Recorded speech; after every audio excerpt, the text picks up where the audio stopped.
ฮัลโห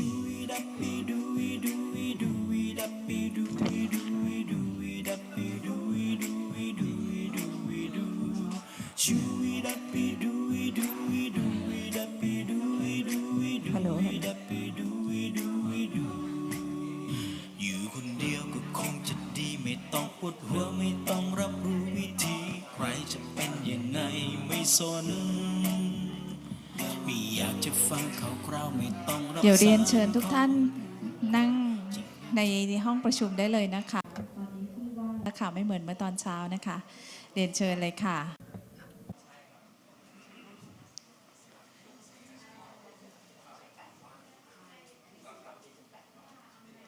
เดี๋ยวอีกสักครู่เราจะเริ่มเซสชันในช่วงบ่ายนะคะ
จงไตร่ตรองและคิดให้ดีๆผลเสียมีมากเท่าไร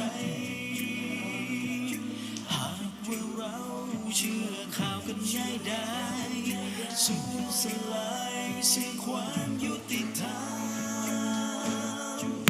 มาช่วยกันกรองช่วยกันเช็คช่วยกันดูให้ดีข่าวที่เห็นที่ได้ยินเฟกนิวมันยังมีอย่าเพิ่งเชื่ออย่าส่งต่อเลิกกันเสียทีกับข่าวลืออย่าเชื่อถือจะเสีย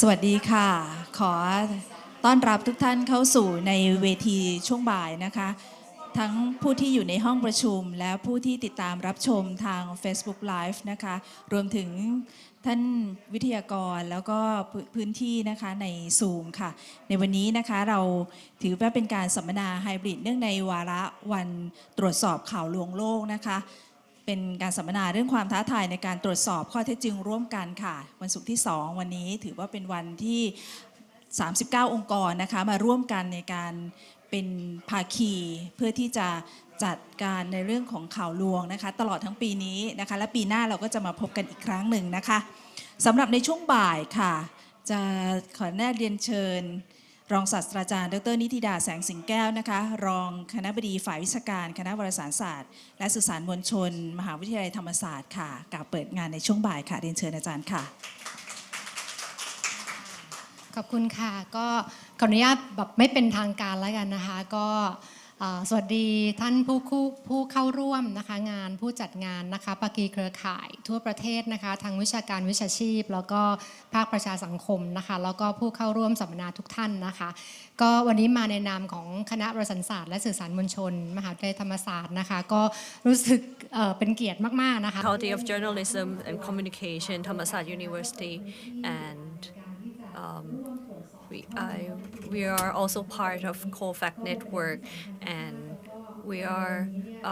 we consider the topic very important, and I think it's kind of a wake-up call. This event is considered a wake-up call that we have to focus on fact-checking and that collaboration is needed in this topic. So we are in the digital society, and everyone has to be a fact checker. So we have to see how we could expand our network, our fact checking network in Thailand and also worldwide. We have to empower people to be a fact checker, and also everyone at this time is a communicator.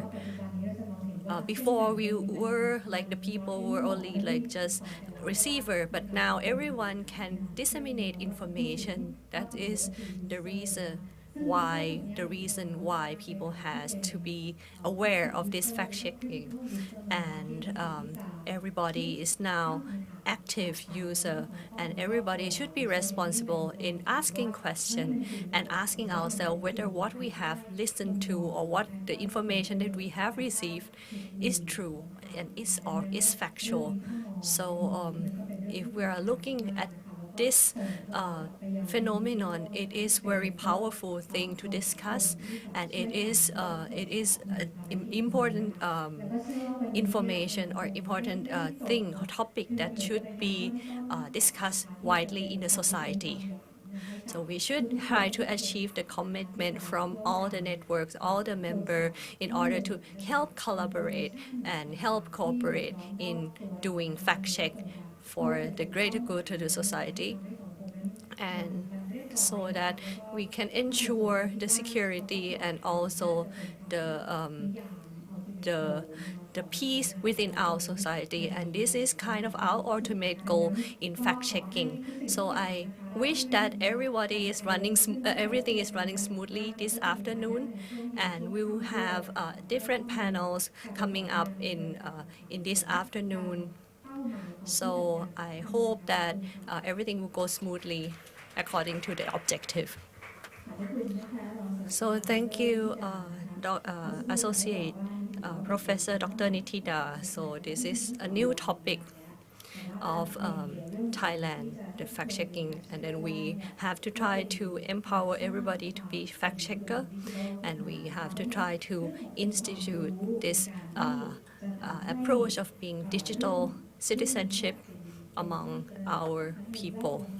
So it has been also discussed a lot in many aspects of the society, from the academia to the people working on the ground. And in the afternoon, this afternoon we'll be digging deep more into the academic side of the topics. So the moderator of this session is Dr. Jesada Sarathong, Faculty of Communication Arts, Chulalongkorn University. Thank you, Kun Tang, for this. And my name is Jesada Sarathong, Faculty of Communication Arts, Chulalongkorn University. I'm going to be the moderator for this session. So for today, the Deputy Dean has mentioned that our action today is not going to be just today. It will be continue, and the cooperation between all the organizations will continue throughout the whole year and the years to come. So I will now invite the representative from the academia to discuss on our cooperation, what we have done concerning fact-checking. So let's let me introduce the first two speaker of today. So the first one is Dr. Isara Anantawarasin, Faculty of Engineering, King Mongkut's Institute of Technology, Ladkrabang, and advisor to Whiteside's research project. The next one is the Deputy Dean of Faculty of Communication Arts, Chulalongkorn University. So we have additional two guests tuning in virtually. The first one is from Chiang Mai, Dr. Jiravet Rakchat from Faculty of Mass Communication, Chiang Mai University. So please give a hand to Dr. Jiravet. And the next one is from Faculty of Communication Science, Prince of Songkhla University, Assistant Professor Philakan Kaikunna.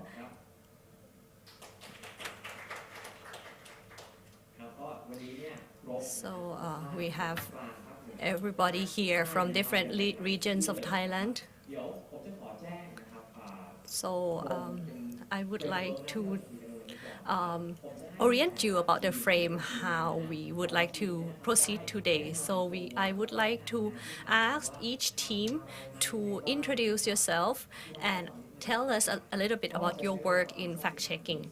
So we use this time for about like 15 to 20 minutes in orienting the audience what about our work, about your work, and then we'll have a Q&A session from people sitting in the room and also for people who are tuning in online. So the first team is the database for intelligence.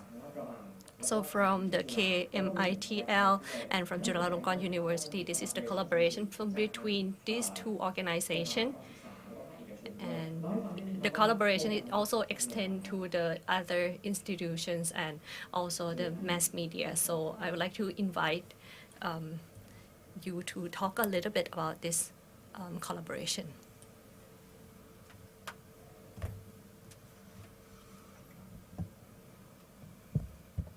เดี๋ยวให้อาจารย์แนะนำดูแล้วกันครับว่าเป็นยังไงเนาะ So let me introduce it. So it's a collaboration between three organizations. So Whiteside is actually the host of this project, and then the academic institutions are supporting the project as a sandbox in trying to compare the fact-checking models between the journalists and crowdsourced fact-checkers. So we have tried to select some of the news or information from different topics, from politics and different kinds of topics in order to compare how each of the party have done fact-checking, how it goes. So this is our team. So we have Whiteside. This is Kun Kat, who is hosting the project, and then we have Kun Piang Pim, and then Kun Isara, Pichitra, and Kun Nati from Chulalongkorn University. So the picture might look better than the real person. So we might need verification on that. ทีนี้ก็พาร์ทเนอร์ของเรานะ So here are our partners. So we have Workpoint News, Pasala, Bangkok Post, and we have been doing this project for quite a long time. And then next time when we have the opportunity, maybe we could talk about that project as well. So these are our team. So our team, what we are doing, so we would like to compare the effectiveness of fact-checking between in information between the professional journalists and crowdsourced media.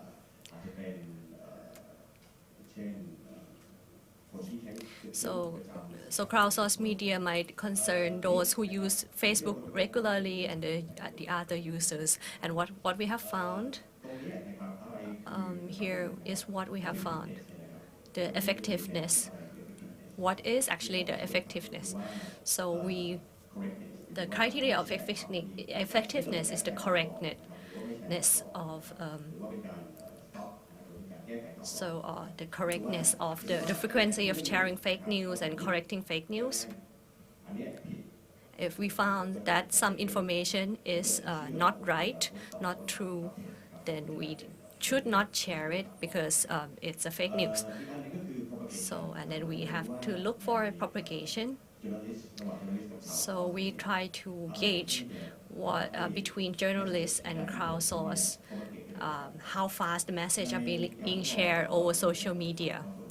So we are actually focusing mostly on the correctness first.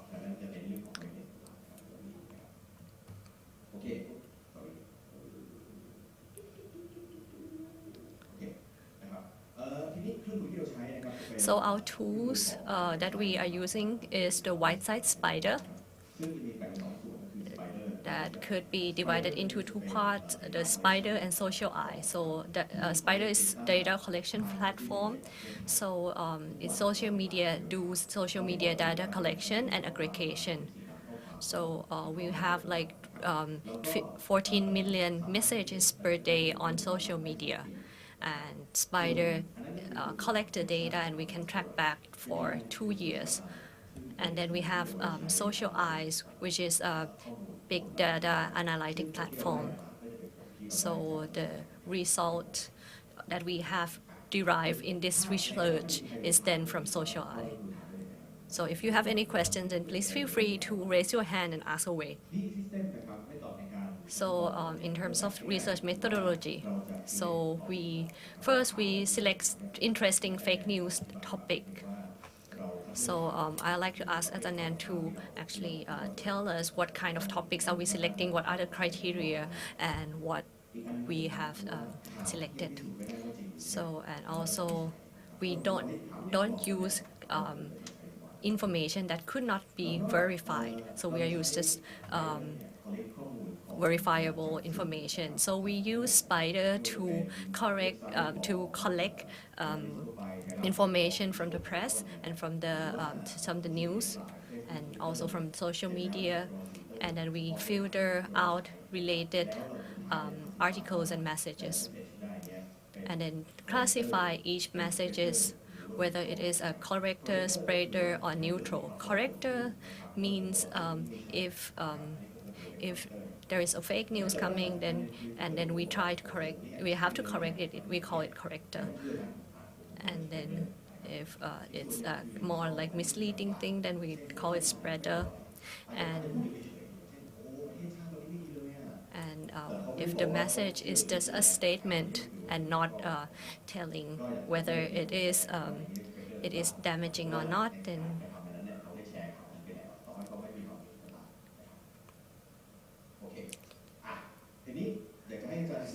so I will tell a little bit about the news that we have selected. So Ajanan, I would like to ask you to tell about the categories. So it depends, actually, the categories depends on the news that or information that have been in the news in that time. So it depends on the time that we collect things. So we have politics, and we have also like normal general news on like public policies, and then we have another category on crisis. So mostly this concerns about like the protest of the students, and another one is on public figure. So these categories are consist of misinformation and disinformation. So you know that if you know it before, then disinformation is more harmful than misinformation. So misinformation might not be as damaging as disinformation. So like if there is news on holidays, then it's not so damaging. But that could also have a wrong holiday, could be also damaging to our work somehow. So the first thing is Kun Thaksin and Kun Thanathorn call So what is interesting about this is that if it's the interesting thing is that if the information is like clear whether it's fake or it's true, then people don't tend to share it. So sometimes there are also cases that the picture and the text or the message do not correlate with each other. Another thing is the Songkran festival holiday that the substitution was announced wrongly. And then also police barricade at Chulalongkorn University, the news was also false. So another one is ambulance is blocked by police leading to Patian State, which is the block exists really, and the ambulance did pass, but there was no death. So that was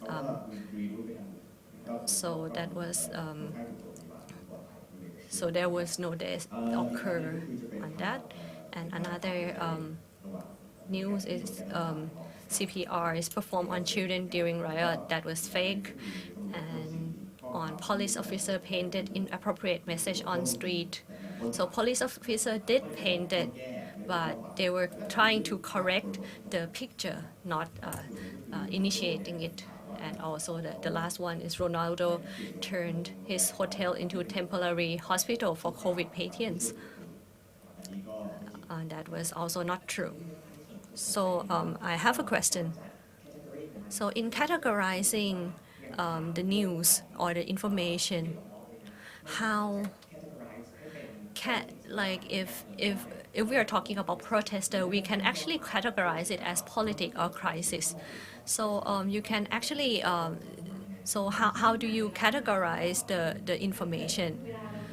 So the criteria would be the crisis is very hot at the moment. So the crisis is it has to be in the moment that is happening, that it's very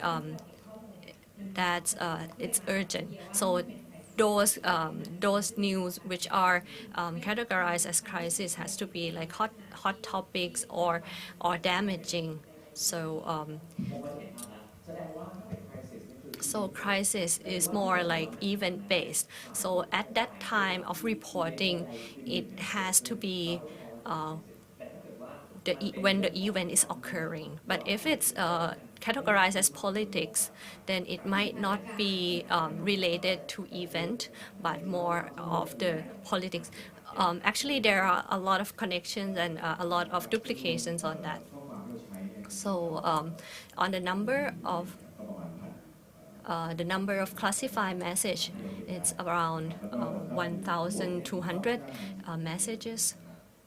We have received more, but then 1,200 were already like kind of filtered messages.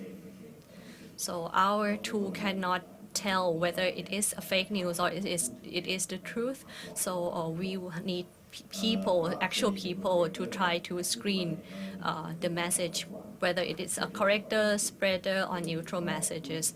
So the number is shown on the screen now. So you can see that it is kind of the similar number.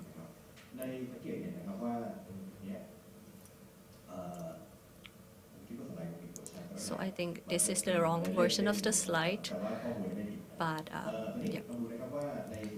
So you can see here crowdsource type.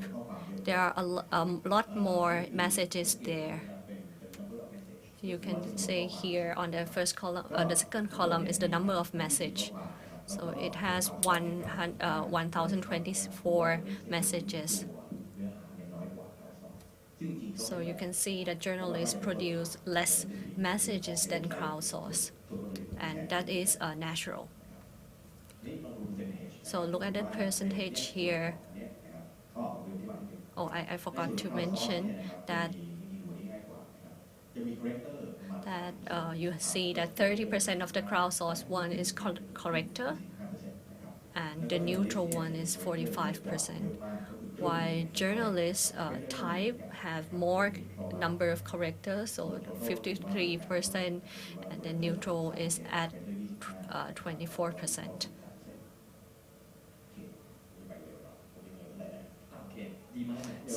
So we have like 5 minutes left. So you can see that the news on ambulance is blocked, and about the Chulalongkorn is barricaded. You can see that there have been a high spread of these informations. So, and the spreaders are mostly of the crowdsourced type. It's mostly on categorized as a warning, as an alert to tell the other people to beware of the situation. So the ambulance news is more dramatic, so you can see that it spreads a little bit more quickly than the other ones.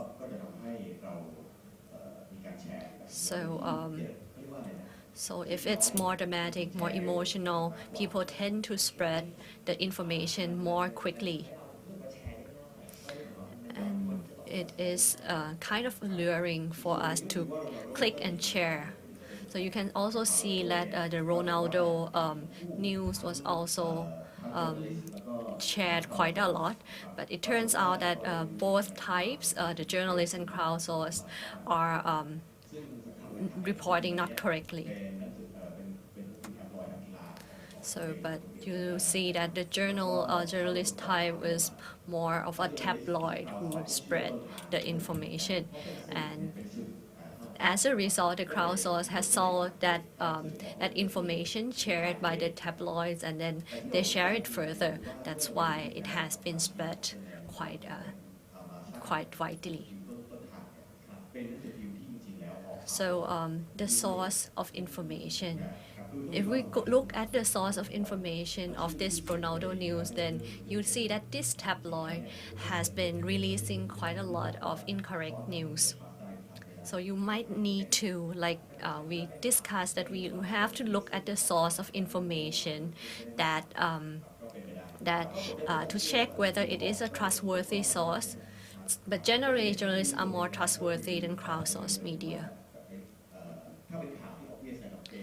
So if things are, the trend is that if the news is obviously faked, then they are not shared as much as when it is not so obvious. So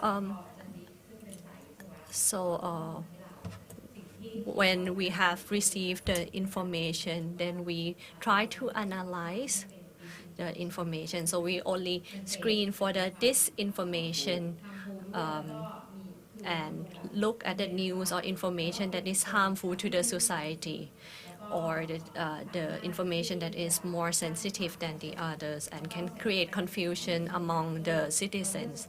So we have selected these news, and so we could, what the category that we have selected is the political news and then crisis. So from the political news, so we have selected 3 news, so Thaksin and Thanathorn news, and then police paint on street.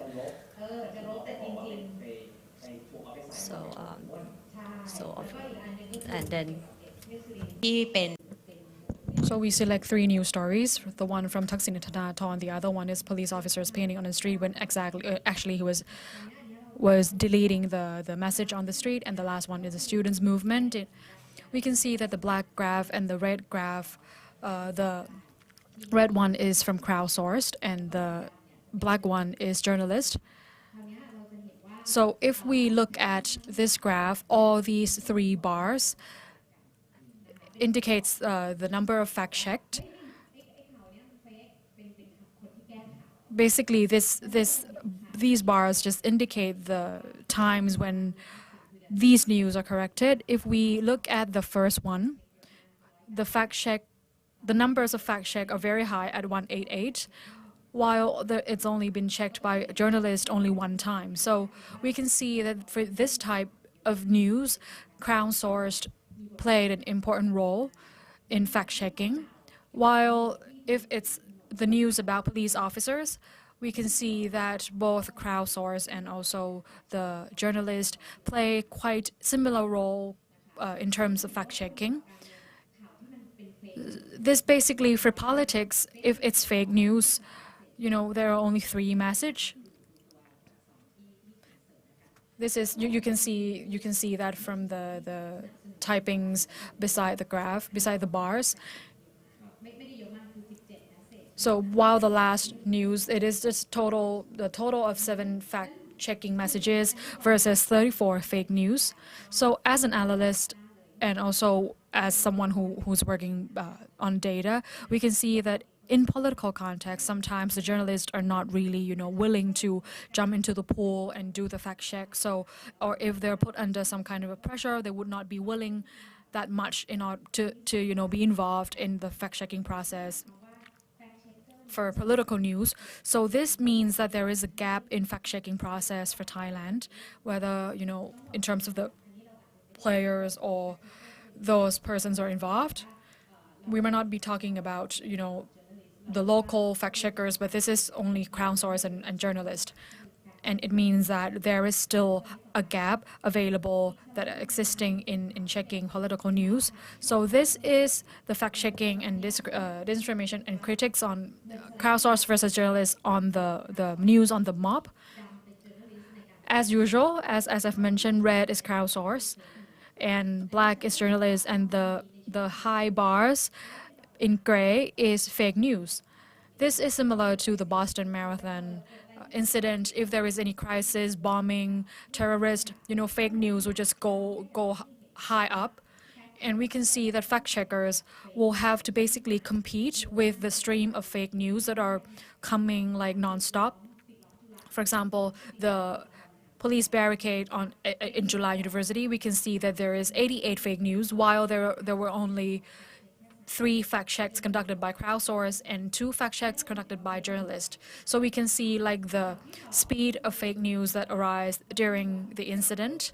And the second news is the blocking of the ambulance. We can see as well crowdsource played a role at 18, journalists play a role at 8, but fake news we can see it's 46. So when we see that when there's a mob, fake news will most of the time be checked by crowdsource. For the news on CPR children, journalists most of the time they can tell that this is not true, and probably crowdsource is able to tell that this is fake news as well. So it's only 2 and 4 respectively, and journalists is 4. And fake news is not so high. But whenever there is a mob going on, fake news will just go high up very, very fast. For example, Jula, barricade at Jula and so on and so forth. All ambulance being blocked. Crowdsource is very ready to jump in and basically to do the fact-checking process. In conclusion, the research kind of tells us that there is a gap in fact-checking process in Thailand. And secondly, the atmosphere at the moment sometimes kind of hinder the journalists from actually conducting the fact checks. And also, this is basically the opportunity for the fact checkers who are sitting here in this room, or whether you're joining virtually, that that there is a gap in Thailand for you to still work on your fact checking activities. That's very insightful, and also it's very good to hear the analysis from the engineering perspective and also communication arts. Now we're going to go to Chiang Mai to see how Chiang Mai is doing. Chiang Mai is working on the project called the Development of Skills and Communication for Insight Information to Gain Media Literacy and Anti-Fake News. So we're going to go to the Mass Communication faculty, Dr. Jiravet Ratchat. The stage is yours. So on this particular topic, we're using future data journalist because our project has the objective that since we are the university teaching about mass communications and journalism, and we have been granted the fund by the NBTC scholarship as well for public interest. So at first we were quite concerned because originally our goal is that we want to create our goal is to create the communicator, like the insightful communicator as a result of this particular project. But now the objective of the project has been deviated to also cover combating fake news as well, and also data.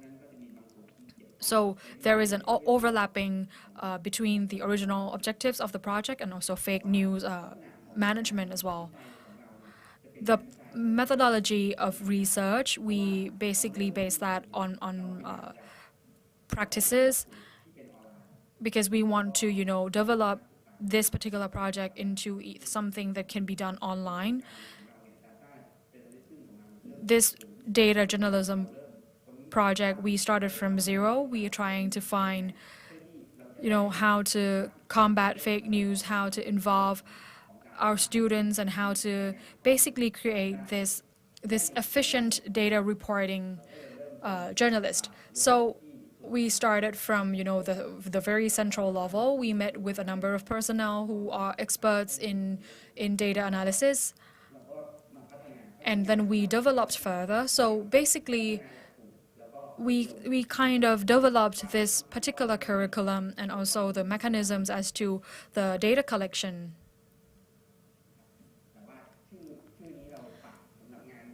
This is the name that we have adjusted to be aligned with this particular talk, the development of data journalist skills for fake news literacy.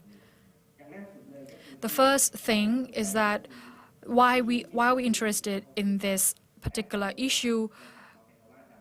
It's because there's a saying that facts don't lie, but we adjust that to data don't lie. Data is like fuel.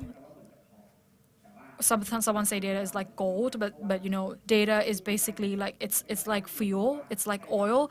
It's buried under the ground for 1,000,000 years, but who are going to find that out? Who are going to uncover the ground and get the oil? So basically, this is the concept that we based our project on. Especially in the northern part of Thailand, we're interested in using the existing information or existing data and try to uncover the truth. And also, due to the context of the northern part of Thailand, we have the challenges relating to the information disseminated by the central government or the central agency. And most of the time, we can see that data journalism is not new. It has been researched for a long time ago, but to actually have data journalism in the local area has been hindered by a number of factors as well. And we're going to be talking about this and to see what we have to do or to go through in order to achieve to have this curriculum. So first of all, our job is that we are studying the uniqueness of the local area or the local people. And we can see that sometimes the central information, for example, the open data from the central agency may be a little bit hard to get. And since we are the local people in Chiang Mai area, we have our own problem, we have our own context, and for example, the very clear issue that we can see nowadays is the problem with PM 2.5 particles. So we have to develop from the existing fact that we have and also the data that we have to see what we can do in order to tackle the problem.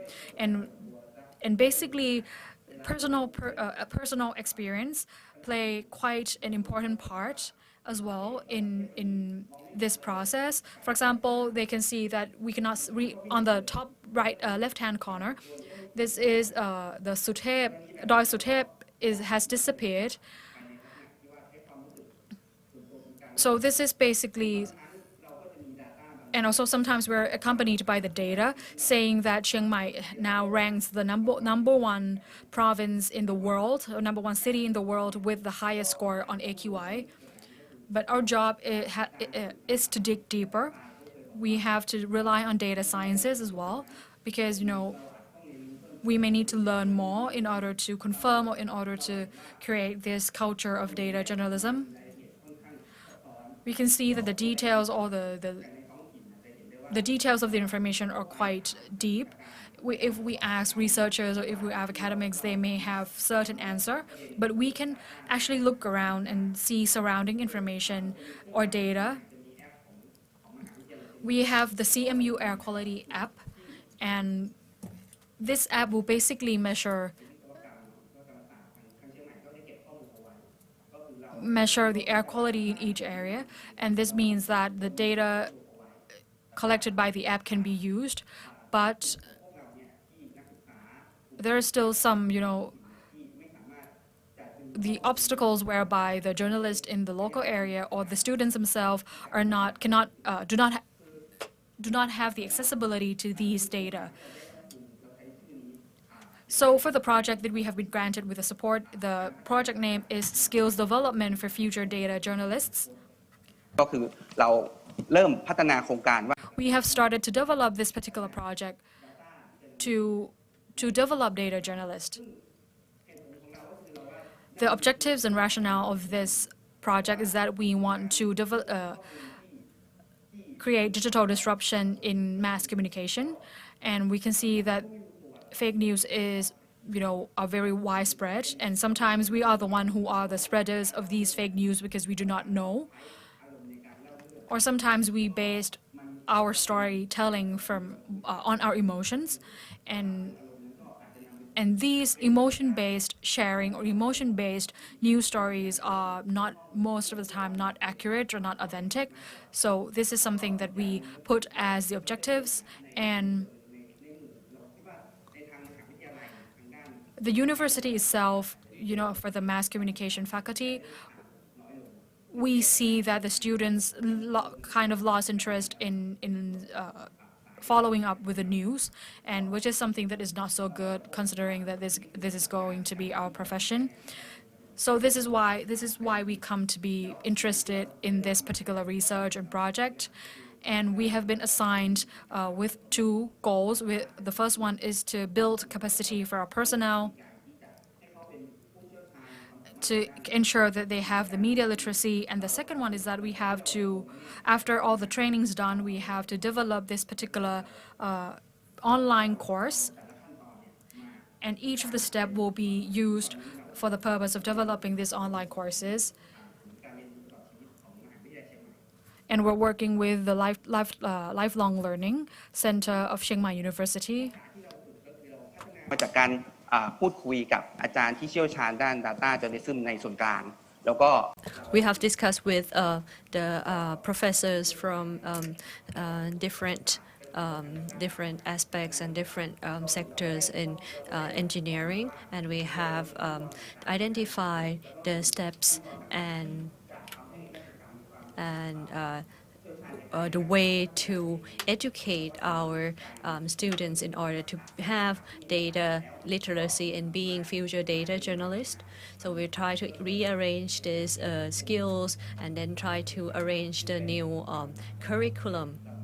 So for the existing students that are already in the university, we try to instill the skills and skill set for data journalists in there.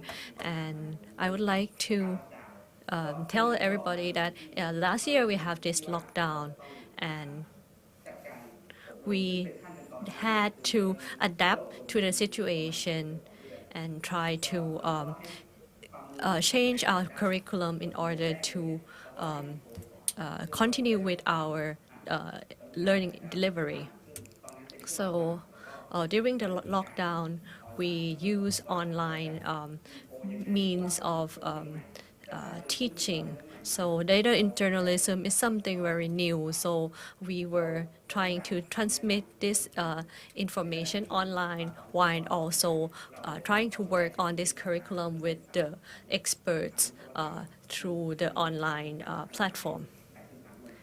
So the students in journalism consider this data literacy and data journalism as a new topic, and I would go dig deeper on this in the later speech. So in the second and the third step, we are discussing more on like data acquisition and also how to manage data, and we have also input from different faculties of the university. And on the fourth topic, so we got the inputs from the journalism faculty. And then on the data visualization, we have also got the input from a startup company on how to visualize data, because nowadays we need a good visualization in order to transmit or disseminate information to make it interesting for the people. So data visualization is something very new and needs to be further explored and learned by our students. So for this whole future data journalist program, it takes like two months. So what did we do? So what did we do with the data? So we start on training on how to obtain data. And for Chiang Mai, then we have our own specific problem to our area. So we have to try to find the interest of the people in the area. So one topic is the pollution problem. So during October, November, we should have already have research information. And another data set is on the flood. So the pollution and the flood were the topics that we have collected as data. So once we have the topic, then we have tried to train the local students and local journalists in order to make them aware of how to deal with data, how to analyze data and correct the data. And then once they have received and analyzed the data, they have to like try to graph the data or try to visualize the data and then transmit it to the general public.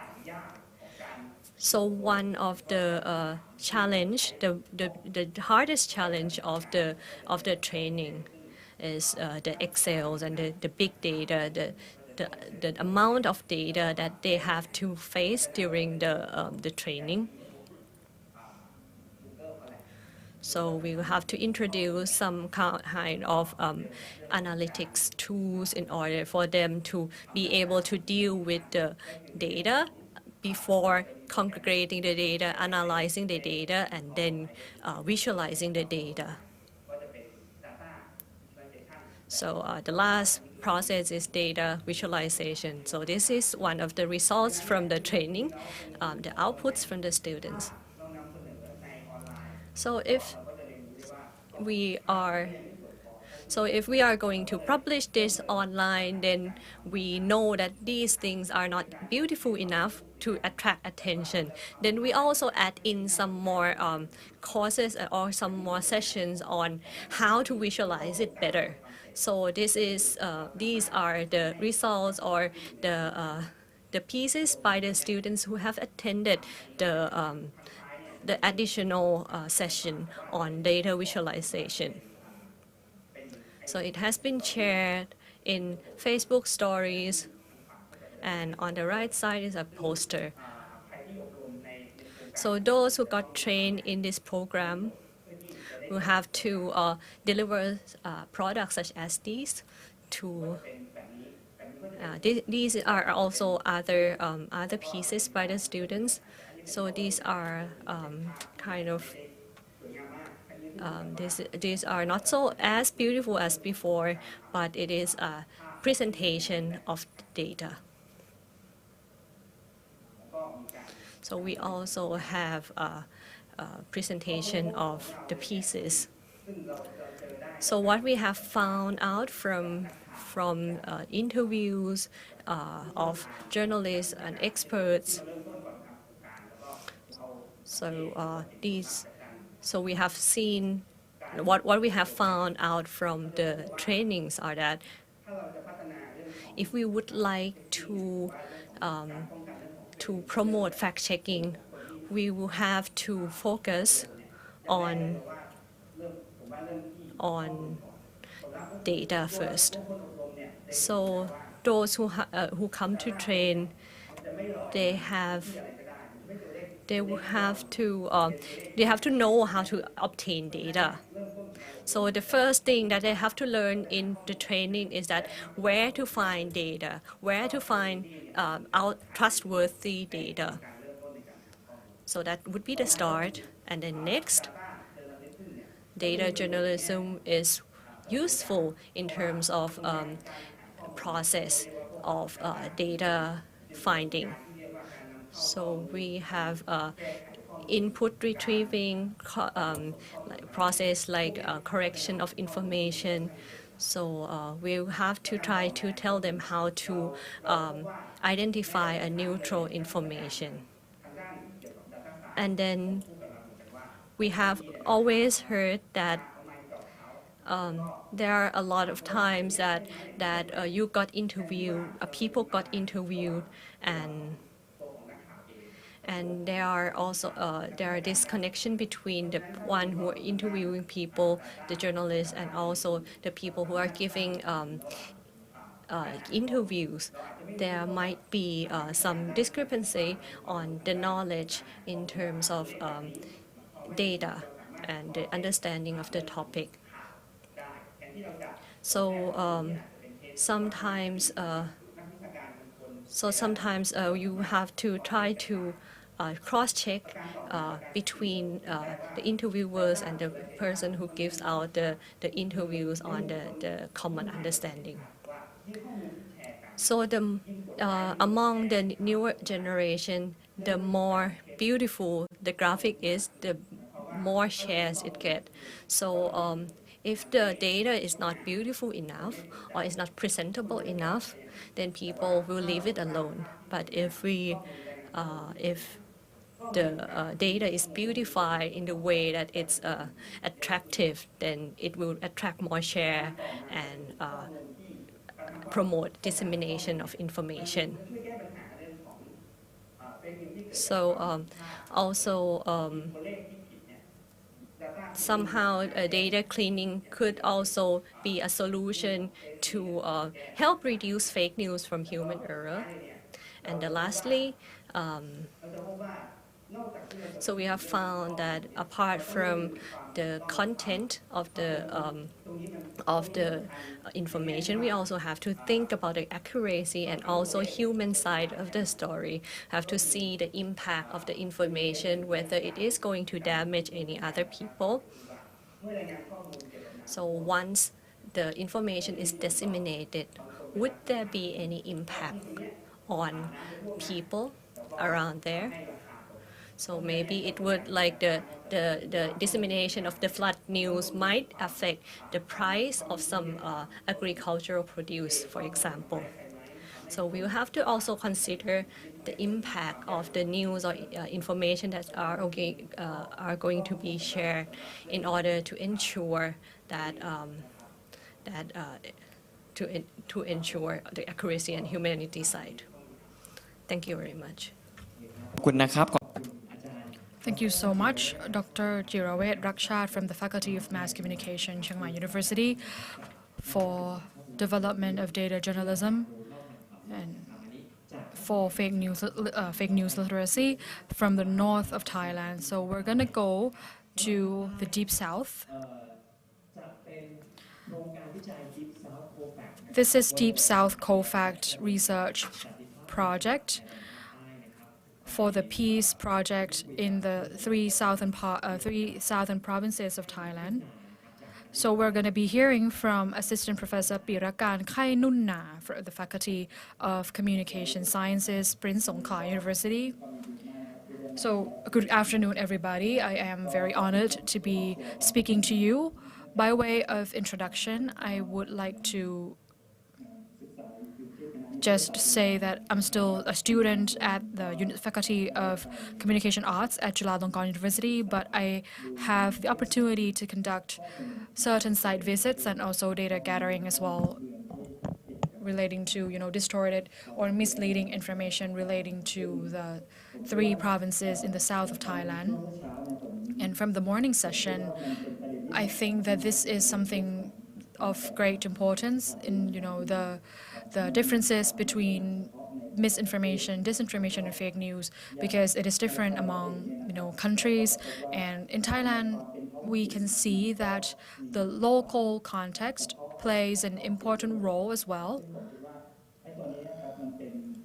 And I think that that is part of, or that is the gap that we have to basically know and understand more, and we have to take in the academic side of things in order to ensure that we have the comprehensive information. So in the deep south of Thailand, the 3 provinces, 3 southernmost provinces, everybody knows that there is an unrest that has been going on for years, but at the same time, people may not know so much about the misinformation or disinformation that are being spread in relation to the 3 provinces in the deep south, and it may paint the picture of violence or danger for those 3 provinces.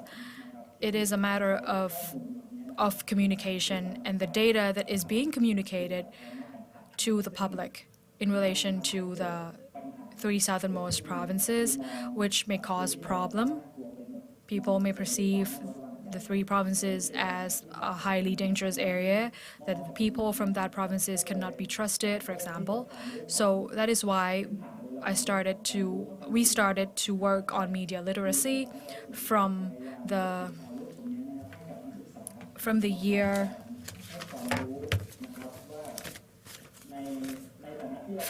2003, and from then on we started to educate people in relation to to build their immunity against fake news or misinformation. And we have to ensure that the university students have access to this particular course on anti-fake news or misinformation. And apart from media literacy, we also put an effort to basically develop the capacity of those members in our networks and also the youth and children in the local area as well. And that has been an ongoing project up until present. And because we realize that the context of communication is fast changing and ever changing as well. And so in our work, we have to keep in mind the change in the communication pattern. So in this presentation, I would like to just share with you the context of the local area in the 3 southernmost provinces, and why is it important that we have to pay attention to fake news and how to manage them. I can see three main trends that are being talked about globally, not only in Thailand or not only in the local area. But the first one is that being the owner of the electronic devices. And the second one is the direction of communication. That originally it may be, play mainly by the journalist. The journalist or the journalism may be the main source of information. But now it's not like that anymore. People can have access to their own information, and people can also very, very conveniently access such information as well. So the first pillar that I have mentioned is being the owner or having in their possession or ownership the electronic devices. We can see that in 2009, 2013, and 2017, owning a electronic device or mobile phones, smartphones have increased drastically over the 3 years. Everybody now owns a smartphone. And that means that everybody can have access to information, because phones are not just a device to call and receive calls. Phones have become something of a portable internet. and people can just receive information at any time. And this is based on the survey that we have conducted. And this is a collaboration among universities and educational institutions in Pattani and other provinces in the south. And also this is conducted in collaboration with the civil society as well, covering a number of topics relating to the peace and conflict in the southernmost part of Thailand. And one of the interesting points is that the channels of following the news of the people. In 2016, we conducted 3 surveys at the beginning and middle of the year. And in this red squares, in 2016, we can see that the TV media, all of the surveys that we have conducted, the TV is the main channel of communication among the general public. And we can see that there's not much change. And this is only the closely surveyed group. In 2016, we can see that the closed media, for example, communication among close family members are still the main source. And now we started to see the trend on social media in 2016 as well, that social media started to play a higher role. And after that, we conducted a survey as well in the following year, in the following era, and we can see the reduction of individual media. As we can see from the last slide, that the individual media or receiving information from your loved ones play an important role, but we can see the clear reduction of that in the survey conducted in 2020. TV is still remain the same, but we can see that individual media has play less significant role, but what is higher is social media. And that means that the growth of communication technology, or for example, the electronic devices, has become more and more significant, and also the accessibility to applications also play an important role as well, and that change the pattern of communication between each and every individual. We may pay attention in the past to the mainstream media, but not so much at the moment. There can be person-to-person or face-to-face communication more, but that doesn't really play a significant role. But one of the concerns is that when we are receiving news or receiving information through social media, there is a risk that sometimes such media are considered as fake news. And 2 months ago, we have conducted a survey on public education in relation to peace and conflict topic in the south of Thailand, and we can see that each generation are relying quite heavily on social media. And also, we can see the reduction of the percentage of use for those who are in the higher age group.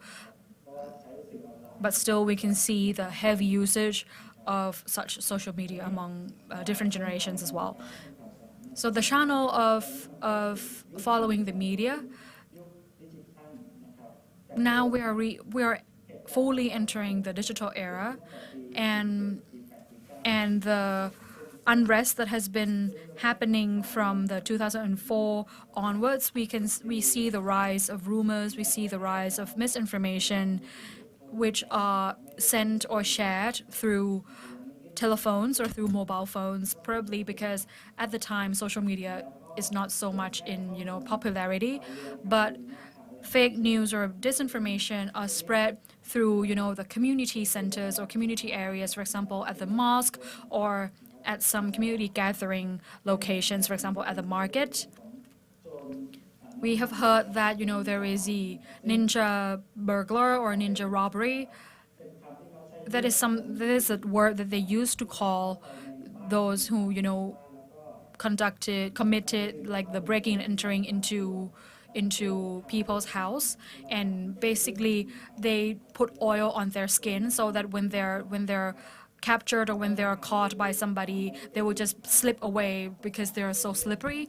And this is something that has been spread as a rumor throughout the community. And also, this has been something that is widespread.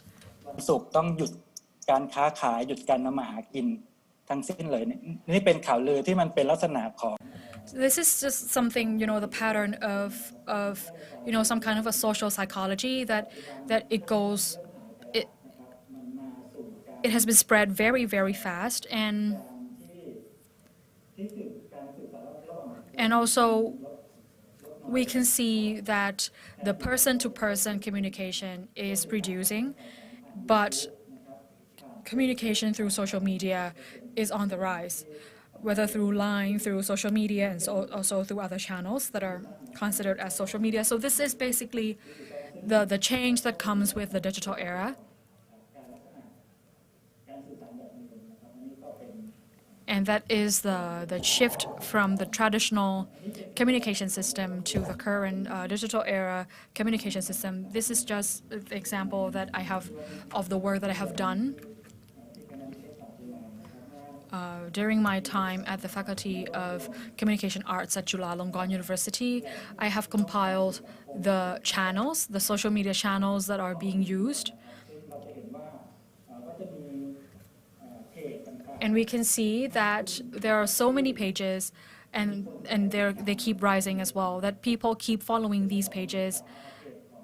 And from the studies, from the civil society sector as well, we can see that the numbers of likes or followers are different, are very different from each of the channels because these sources of information, we do not know where it comes from. We do not know as to who originated this particular Facebook page, for example.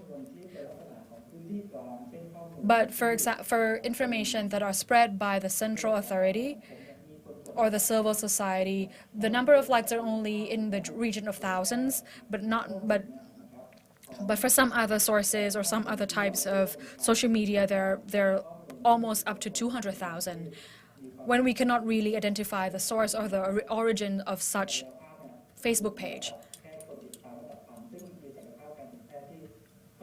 So basically, the reliable source of information may have very low number of followers, and we can now see the influence of spreading news through social media, and that social media can play an important role in causing conflict among the community as well. This is one of the examples of my research as well. In the year 2019, there is a bombing incident at Naka Inkayut in Pattani province, and also there is a barricade movement as well in another area in Yala province. About 5 hours from afternoon until the evening, there is one suspect who died, and the rest were able to escape. So with this conflict and the news of this incident, I checked with 2 pages. The first one is Hakkai 15. I'm not quite sure what it means, but from the tone of this particular posting, this is the tone of the posting basically supports the act of the military, and the members of this page is only about 2,000-ish. But they're emphasizing on sharing. The other page is Fajar Harian, which means dawn in Thai. But the follower account is about 25,000, and the post was about 1 to 5 posts per day. And the trend of the posting are basically against the work or against the operation of the government or military. So I checked out these 2 pages and to see whether they have distorted or presented any misleading information. So based on these 2 pages, I concluded the points of arguments from these 2 pages. The first page that supports the military action they basically attack the individual. For example, Mr. Shugano Mata, who is the members of the House of Representatives from Yala, that he is part of the unrest movement, and also he provided misleading information to the public. Also, the person who died was the perpetrator for a number of cases, and he fought with officers as well, so his death is reasonable. And the other page, which was the anti-government or anti-military page, is presenting that talking about the truth or speaking truthfully is something that is prohibited in Thailand, or if you speak of the truth, you will be attacked by the military officer. And that the second page also say that the action of the officer is unreasonable, or that is to say that it's exaggerated, or it's more than reasonable, basically. So I'm not really sure whether it's false or not, because the problem with the issue in the south of Thailand, when there is a conflict, there is no independent organization who can actually conduct the verification process. So it's like if there is fake news, or if there is any rumors going on, you cannot really stop the spread, or you cannot really stop or verify whether the information is true or not. So basically, there are three topics on this based on the two Facebook pages. There is hate speech, there is propaganda, and fabricated content, and that propaganda can be based on the religious belief or social identity. Another point that we found is that on this misinformation is that there can be fabricated content as well. All of these have the purpose to devalue the other side, or trying to justify the actions of their own side, or their own, and also for the use of that information against the other side as well. So for hate speech is basically basically hyper partisan. So this particular members of House of Representatives may be said by one page that he is not, he's not appropriate for his position, for example, and also that he is part of the unrest. This action is just basically discrediting the operation of the military officer. This is the pattern of fabrication. Also, for the Fajr Harian page, that is the anti-military Facebook page, they think that by presenting the news on the house fire is basically, it's just getting rid of evidence, and that they're saying that the military officer involved has, stole from money from the local people. Also, they tie that with the ideology of, some kind of a belief in the south of Thailand as well, or ethical reasoning in Pattani. So this is me just trying to give you a better picture as to, they are perceiving death as, something justifiable and dignified. So apart from spreading these fake news, these two pages, what they are trying to do is that it is the discourse battle. The anti-military may think that the local people are, from one ethnic group, but the pro-military will say that this is, this is the violence used against from Malayu people, while the anti-military page will basically say that the military officer is excuse my language, but they use the wording that the soldiers or the military officers are the dogs of Siam, or the dog of, the central government. Another discourse is that this is, killing, and also there's a point that touched upon IO as well. That IO is the tool, the domination tool used by the central government or Siam or the government of Thailand. For the house fire, one side may perceive that as the eradication of evidence for the perpetrator to run away, for example. In respect of Mr. Sugano, one side may think that he is a brave person, the other may say that he is basically a thief. You can see that this is basically a battle of words between two sides. It may also relate to the ethnicity, religion, laws, and that is something that we can see from the arguments that they are having based on these two pages.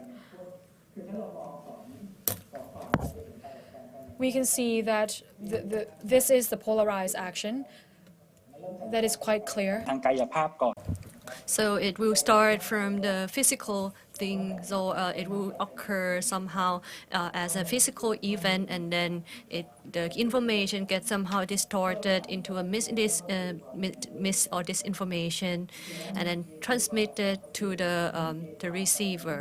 So the direction of the information could be like once they have received the information by the recipient, they might be agreeing to the information they have received, or they might have thought it otherwise into the other direction, or also interpret the information against what have been transmitted to them. So this also depends on the recipient to whether the information comes in as a confirmation of their belief, or so this is how the polarization has resulted in how the news are transmitted. So we'll have to gauge from the misinformation and disinformation, then you can see gauge the level of how the conflicts and peace building process in the Deep South is, and then this can be seen that some actions needs to be done in terms of fact-checking, that the fact-checker needs to integrate themselves into a zero page and monitor it in order to take out the information that has been transmitted and check the fact whether it is verified, whether it is true or not, in order to ensure that the people in the local community, the local people, are receiving the information that is accurate. So this is I would like to share. So thank you very much for this. So we have not so much time left. Anyone has any question from the three teams? If you would like to ask any question or you have any doubts, please feel free to let us know. From the 2 สื่อ channel, 2 สื่อ program.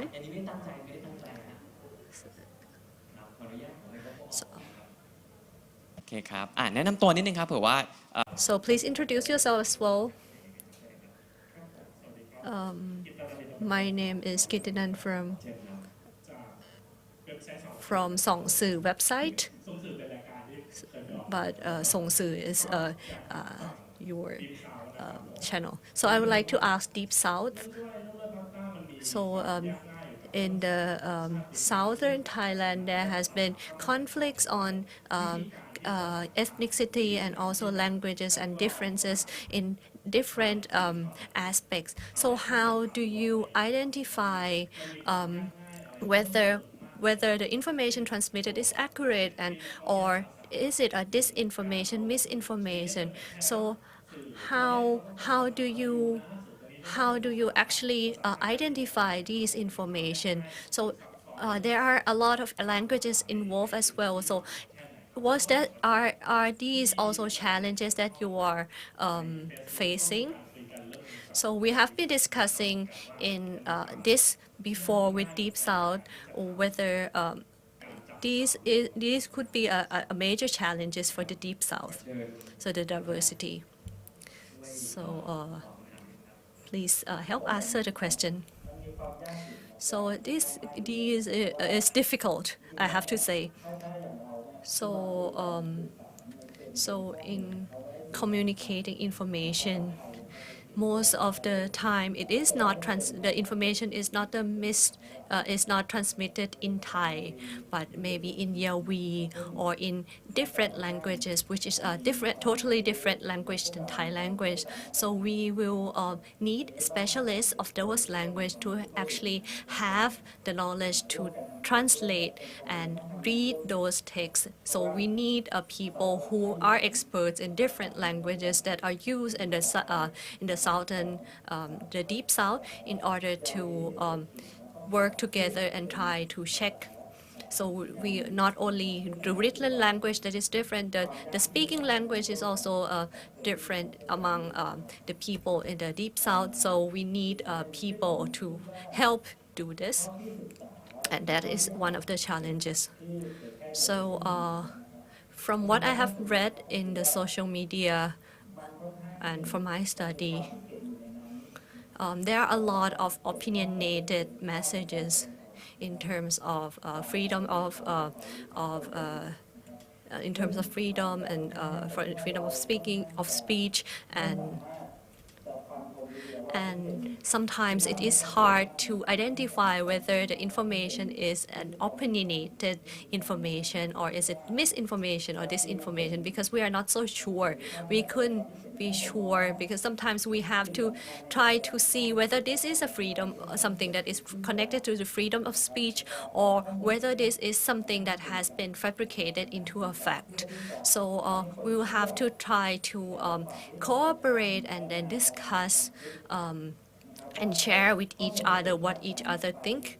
So so we will have to try to analyze what is the underlying motive and underlying thoughts behind each of the message and then work on those. So we have to try to analyze what are topics online that has been transmitted, and then we have to try to generate discussion on such information. So this is such dialogue is needed in the Deep South.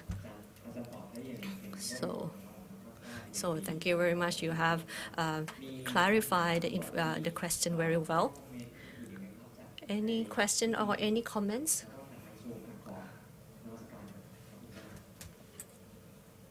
So please. My name is Napan, and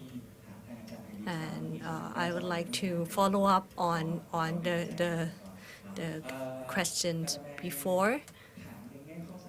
So I'd like to ask, like in terms of misinformation and disinformation, it is not actually specific to the Deep South or the southmost region of Thailand, but there has been the use of disinformation and misinformation in trying to create emotional reflection or hate speech for towards the people in the whole country and create the wrong impression of the Deep South to the people. So there has been also rumors and a lot of fake news transmitted from the Deep South to the other parts. So the question is, from your point of view, have you seen this phenomenon, and could you see any solution to this? Whether there is any solution to this, or whether what is the next step, or what is the tendency, how we could try to solve this, and how COFACT Deep South is prepared to solve this with the other organizations. It is a very hot topic, and very severe challenge. So we are trying to see in the communication among people using social media in the Deep South. I have attended into groups that radical groups or religion groups, ethnic groups in the social media. I try to went into there, those who are Muslim, those who are Buddhism. So I try to kind of infiltrate myself in there to see the arguments and the discussion in there. So the echo chamber is very important towards and has a high influence on the thoughts and the belief of the people.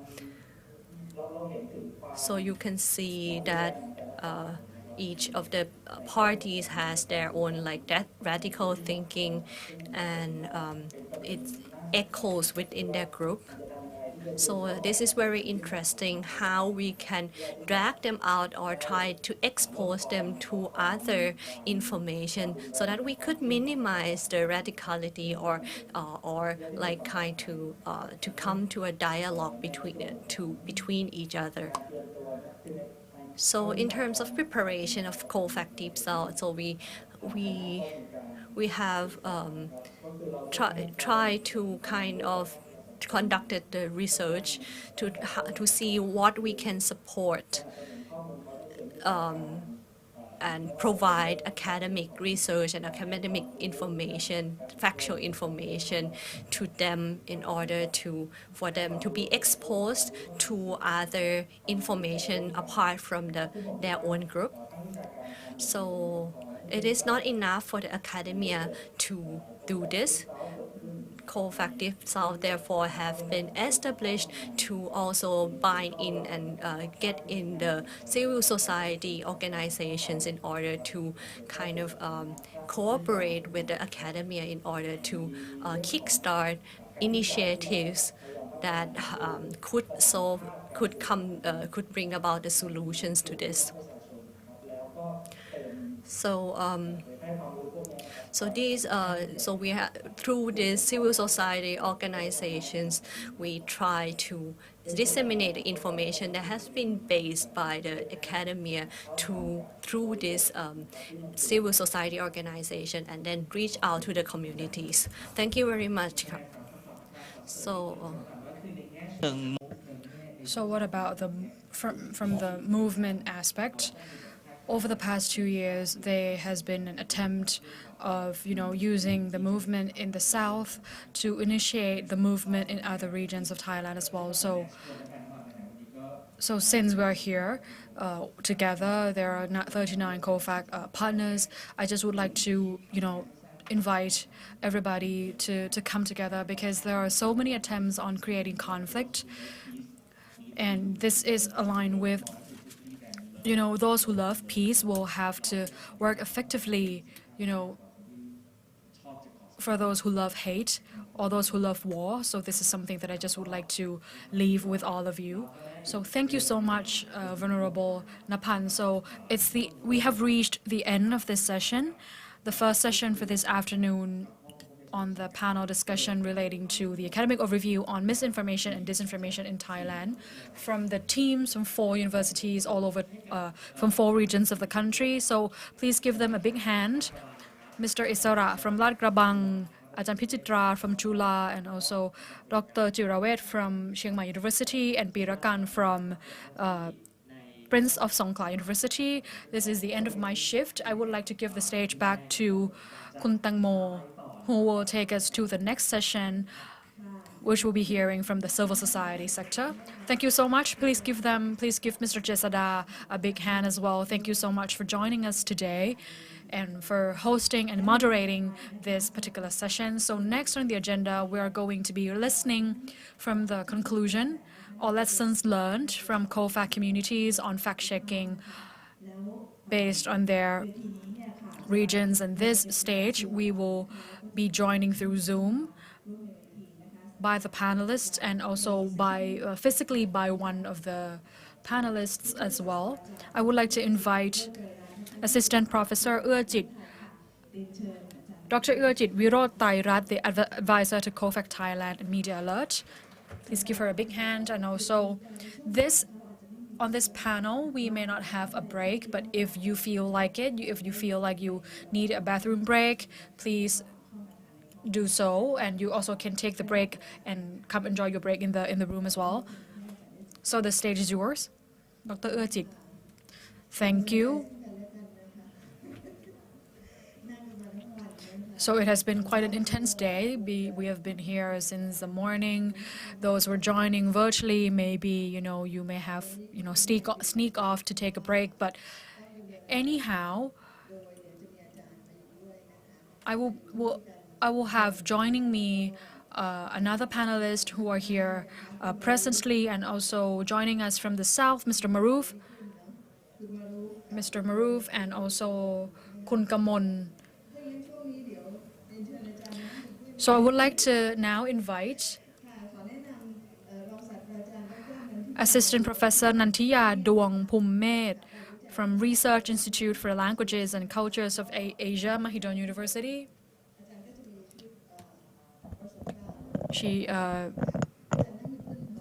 Professor Nantiya has, extensive experience on this particular topic, and another two panelists joining me. Sorry, three panelists joining me. There will be Mr. Maroof Jeburaheng, the Director of Digital for Peace and Deep South COFACT.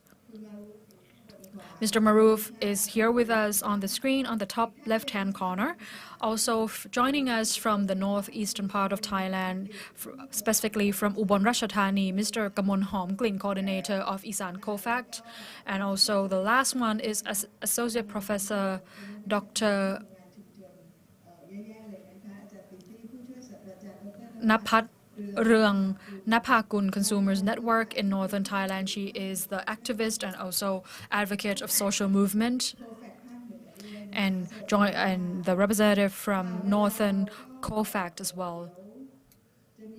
So we will be conducting activities after this session as well, and it's going to be activities that will be conducted virtually, but anyhow, so we have less than an hour to talk about the lessons learned from COFACT communities on fact-checking. So I would like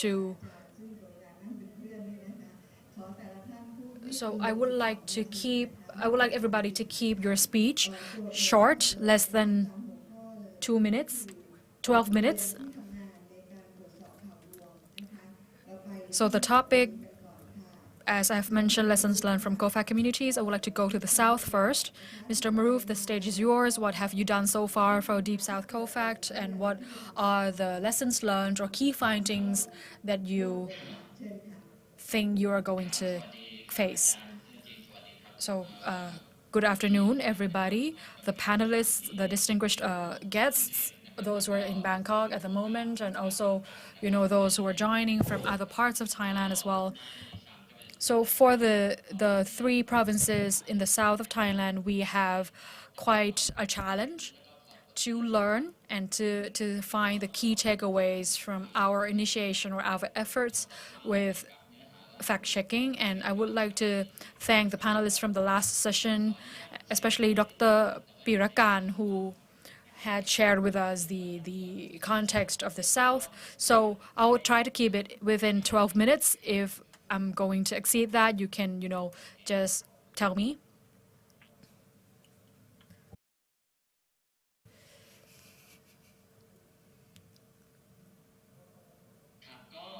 So,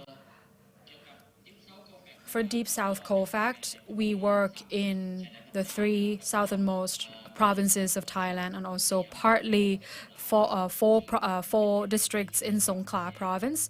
These are the area that we can see conflicts that has been starting from 17 years ago in 2004, and there are numerous tremendous loss of lives, and also economic loss and social loss as well that we can see from such conflicts. And many parties have been working very hard in order to create peace in that area, but we cannot really overlooked, or we cannot really leave the peace communication on the online media platforms, because the people, the local people in the 3 provinces, they also communicate among each other using social media as well. So with the problem in hand, when there are fake news, misinformation, disinformation, in 2019, we created, or we organized a stage or a platform which we call the anti-fake news hackathon that we organized in Pattani province, and that was joined by the civil society, the members of the youth, members of the Women's Council as well.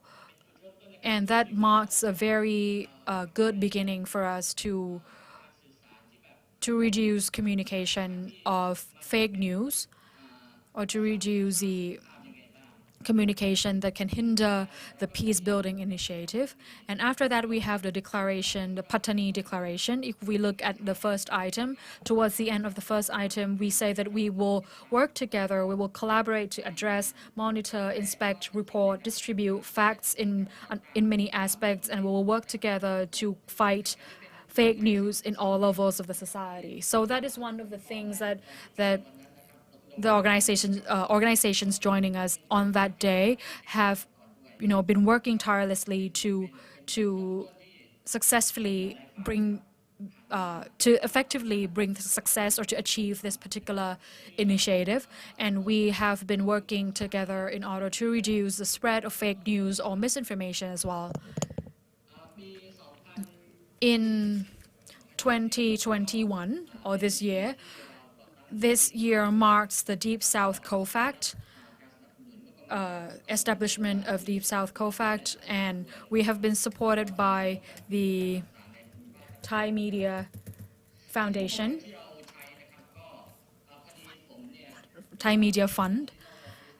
And particularly for Digital for Peace, we have been working with innovation as well, and we have been developing innovations. We have, basically applied innovations and technology as our assistants. We are using open innovation to, to invite a number of parties to work with us.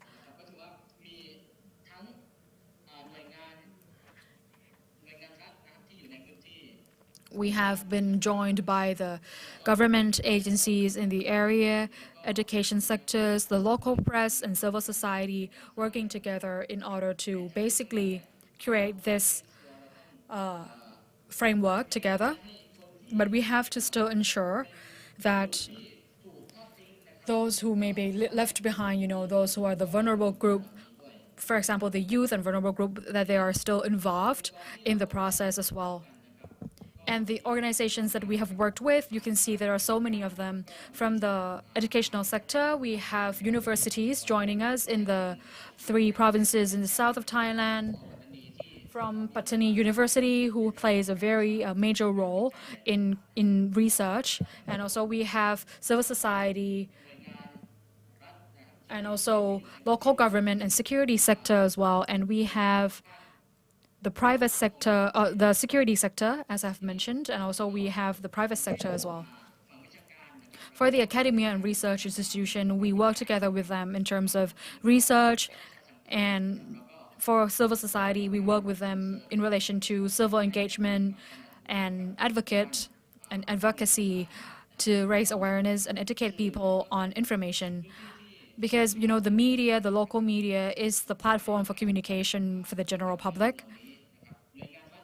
For local government, we do advocacy work with them. We work with them to have activities in order to reduce the spread of fake news. And the lessons learned that we from our initiative, firstly, integration of traditional media and digital media. Traditional media can mean, radio and TVs and so on and so forth, and also digital media is something that is quite new. This particular lessons learned is very interesting because, we conduct this activity weekly through the radio, and the content that is being broadcasted through the radio will basically trying to educate people as to what are the differences between misinformation and disinformation, and what is the disinformation that is being spread at any given moment. And also, we are open for phone calls from the people as well, from the audience, but that probably they heard this particular piece of information from the coffee shop. They want us to check whether this is true or not. This is basically like the fundamental fact-finding or fact-checking work. And we can also verify through the radio as well as to the authenticity or the truthfulness of that piece of information. And we have in our studio like the search engine and also the search team as well. If we can do that, like at that moment, we can just confirm that this is true or this is not true. But if we cannot find that information online, we can also provide input into the COFACT website as well. And for the online channel, we use the Facebook page of COFACT Deep South to basically publicize the false information or correct information, and we bring the traditional media and digital media together. What already exists in the system will be in the system, and also we will spread that or broadcast that through the radio as well. And the second lesson learned, which is very interesting, is that we were able, normally COFACT, we normally respond to incidents basically, but if we can do that proactively or if we can forecast and give early warning, that would be something that will be very beneficial for the people. For example, during the time that the government is advertising or is campaigning on the vaccine or vaccination, people started to ask whether in the Deep South there are a number of groups of people in the South that they are rejecting the vaccination due to their religious belief, but we do not know whether they will still have the same belief towards COVID-19 because the severity of this. So we started to realize that this is probably another type of fake news because and we actually received a phone call from the audience that they are denying the vaccination because they somehow believe that the vaccine contains some kind of a fat from pigs. So if we can basically predict or forecast this kind of spread of misinformation, then it will be very beneficial for the public and for us as well to have the better response. Also, and this is something that we forecasted, and it actually happened because people are starting to reject the vaccination because of such belief. Okay, the third lessons learned is that the religious leader has played an important role in fact-checking and also in publishing the correct information. For example, the vaccination, for those who might have heard that vaccine may contain pig fat. And they also heard that from a religious leader as well. And the religious leader heard that from the online channel. And basically, the religious leader kind of spread that awareness or spread that false information. So one of the things is that we have to ensure that a religious leader also have the truthful, authentic information. So in order to prevent them from being the spreader of these false information. Another lessons learned, the fourth one, is the violence incident that happened. Similarly,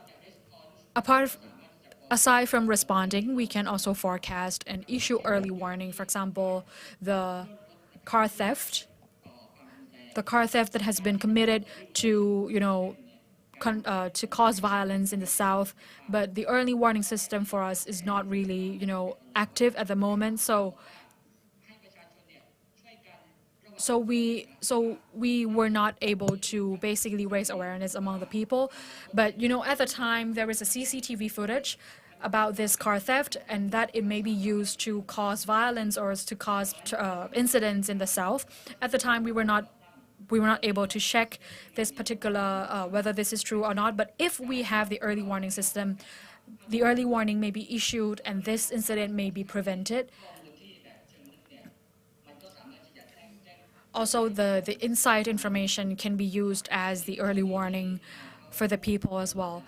But fortunately, they are able to disarm the bomb for that particular incident, so no one was hurt.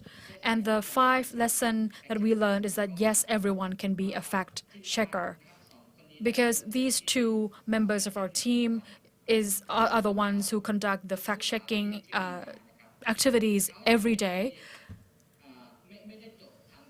They have not graduated from journalism or mass communication, but they have worked so hard, they have trained themselves in order to be able to do the fact-checking process, and they said that they are now developed in their critical thinking process.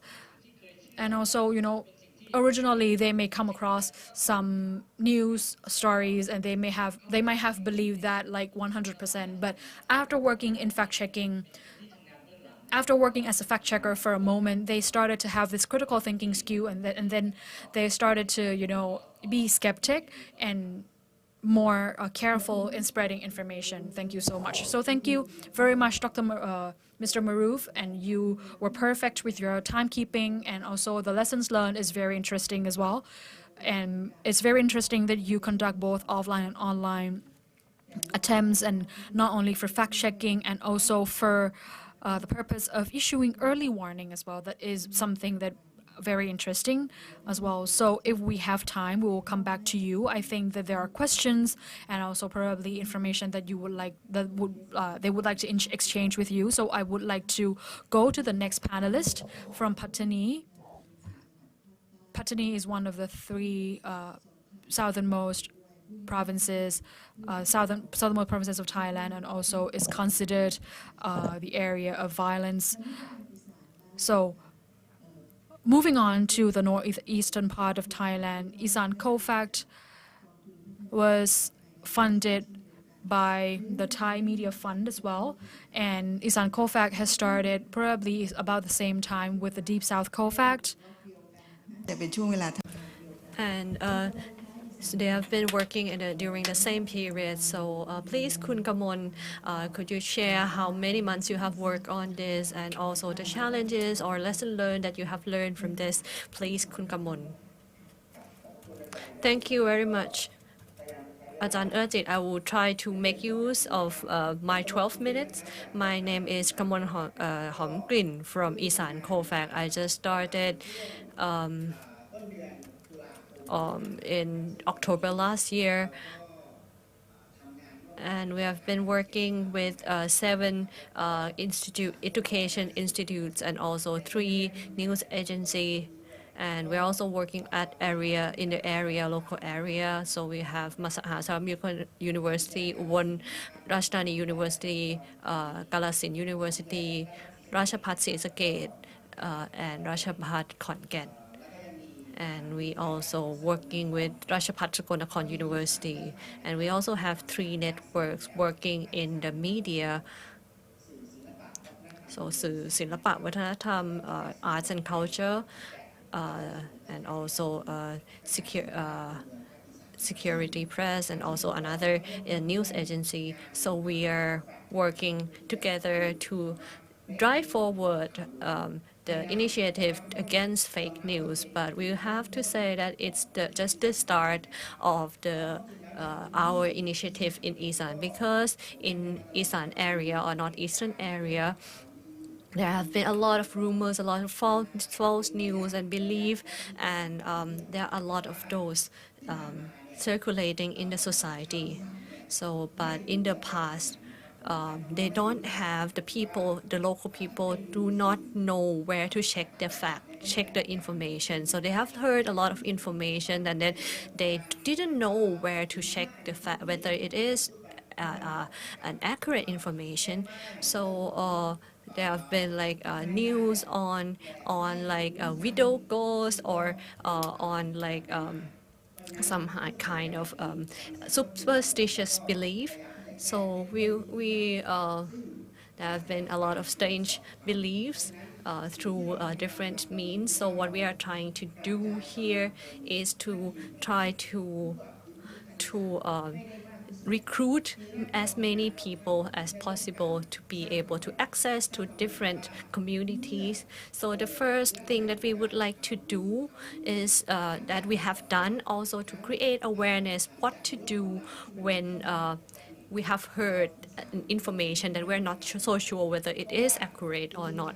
So we try to educate these people, the people of the Northeastern, to try to analyze and also try to analyze whether and also be suspicious of the information they are receiving. So we are trying to go on to that because there are people who, despite knowing that the information is not true, is inaccurate, they still share it as fake news because it is fun or it is funny. So we will have to try to educate them on media literacy and try to create awareness among the general populations on this.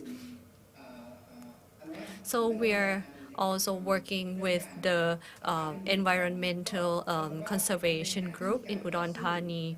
So they are fighting on the resource use, and there have been rumors and false news circulated. So the people in the local area are not so sure whether information that they have received on the environmental impact is accurate or not.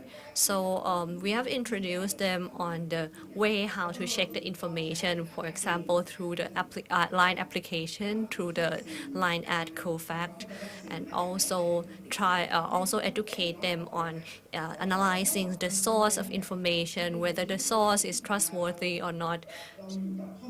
So we're trying to raise the awareness of the general population in the area on that. But what is now a challenge is that we have been working very passively. So we are sitting there and trying to retrieve information from different people in the areas. We are working too passively. So it has to be like the misinformation and disinformation has been generated and also transmitted to us by the local people, and people have to ask us, and that's kind of a passive approach of work. So but now we are thinking of working more actively, so we know that there are issues on the use of chemicals that might be carcinogenic in the fields, in the rice field. So what we would like to do is to be more active. So we should be working more actively in this, and we will have to kind of be proactive about our activities. So before even receiving the disinformation or misinformation, we could proactively try to disseminate information that is accurate and give the general population the accurate information even before the generation of disinformation or misinformation. So the COFACT network will be thinking and planning for a more proactive, more active approach through the COFACT network. So we have now a Facebook called Isan COFACT for to collect information that needs fact-checking. So I also have a video today on how we work in Isan area. So after we have provided the target group the tools, and we're working on going into the field, you try and ask these people to apply the tools on the ground. So we are now accessing into the community to try to work on. So we are our pilot is in Udon Thani, and we are trying to create a model of this. And I think in Isan area that in a year or so there would be a center for fact checking against fake news. บนราชธานีพื้นที่ปลายน้ำส่วนเกิดน้ำท่วมใหญ่สาเหตุที่ทำให้น้ำท่วมชุมชน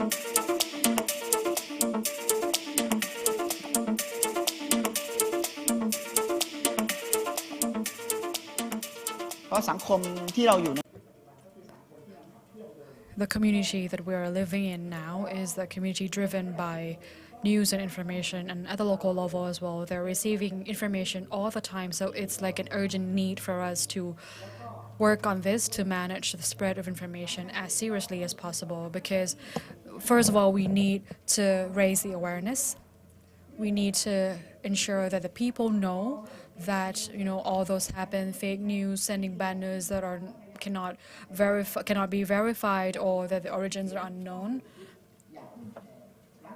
Once they see those kind of information, they have to first think whether that is true or not, and we have to equip them with the tool. We have to ensure that they know how to use the tool, for example, COFACT.org or Line @ After that, after the model that we are now applying to some of the communities, we are expecting to see the expansion or the wider coverage of the community to ensure that this trend of COFACT is something that everybody can have access to, can understand, and can be comprehended by all the people. So this is basically the exercise that we provide to the public in terms of in order to ensure that they know how to identify the facts and the false. For example, the spread of COVID-19, for example, we can see that each news agencies are presenting different information. So having the tool to basically cross-check or verify these information is very essential, because we have to misinformation comes in all shapes and forms as well. So we have to have a tool that we can use to ensure that we'll know. We have to be conscious. We have to be, self-aware in terms of when we're seeing the news, because before sharing the news, we ourselves have to be, have to be aware whether that is true or not, or whether by sharing this is going to harm the community or not.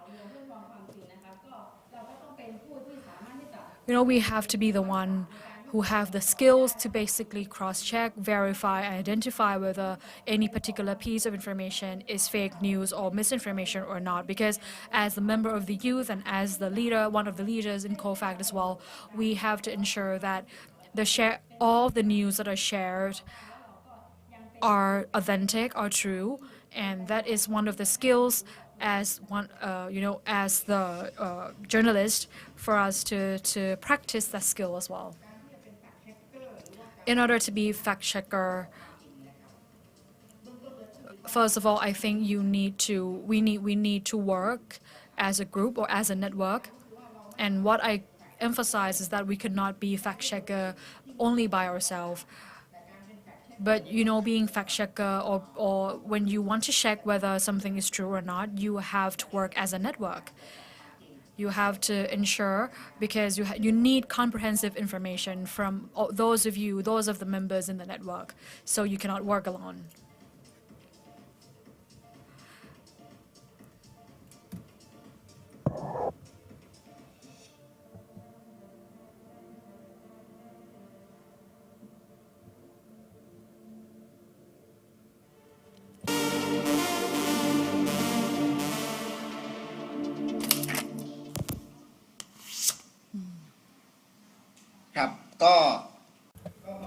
So this is how we work. So we kind of emphasize the ownership of the local area, ownership of the area. We are in an advantageous position in that we don't have too much conflicts as in comparison to the deep south, but but then it is different in that we will need to work in network. So the COFACT or the common understanding on the accurate information is very important, that people have the same understanding, because they have been listening, they have been receiving a lot of information from different sources of information. They might hear it from the people in their community or the community next to them, and they're not so sure what is accurate. So there has to be someone who really work proactively, and this information could be shared through the words of mouth, and people might be panicking about things. For example, like people get infected by COVID, and then people get in the community then get panicked about it. But then if we have a good network, then the network should have been able to tackle the information. I have a question. So how long has this been running? So actually 6 months we have been running this, and we are working with the 10 network organizations. So we have 120 fact checkers now in Isan. So now you are going to do it proactively, right? So I hope that everybody in this room would have more information, would have some questions on this, but I think like let's leave it until the end of the session. So in area-based fact-checking is very specific to the local context in Isan area. I think it is similar to other areas. It has its own characteristic, and they have like a set of rumors, a set of information that is circulated among the people. So this network should have a good coverage on the area. So now we'll move to the research that has been a collaboration between different institutions and stakeholders, and this initiative will be presented by the Assistant Professor Dr. Napat Rungnaphakul. So I think you have a PowerPoint on this, so please share with us. So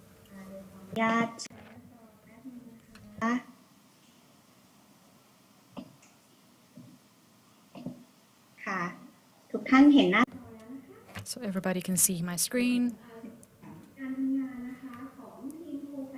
So for COFACT in the north,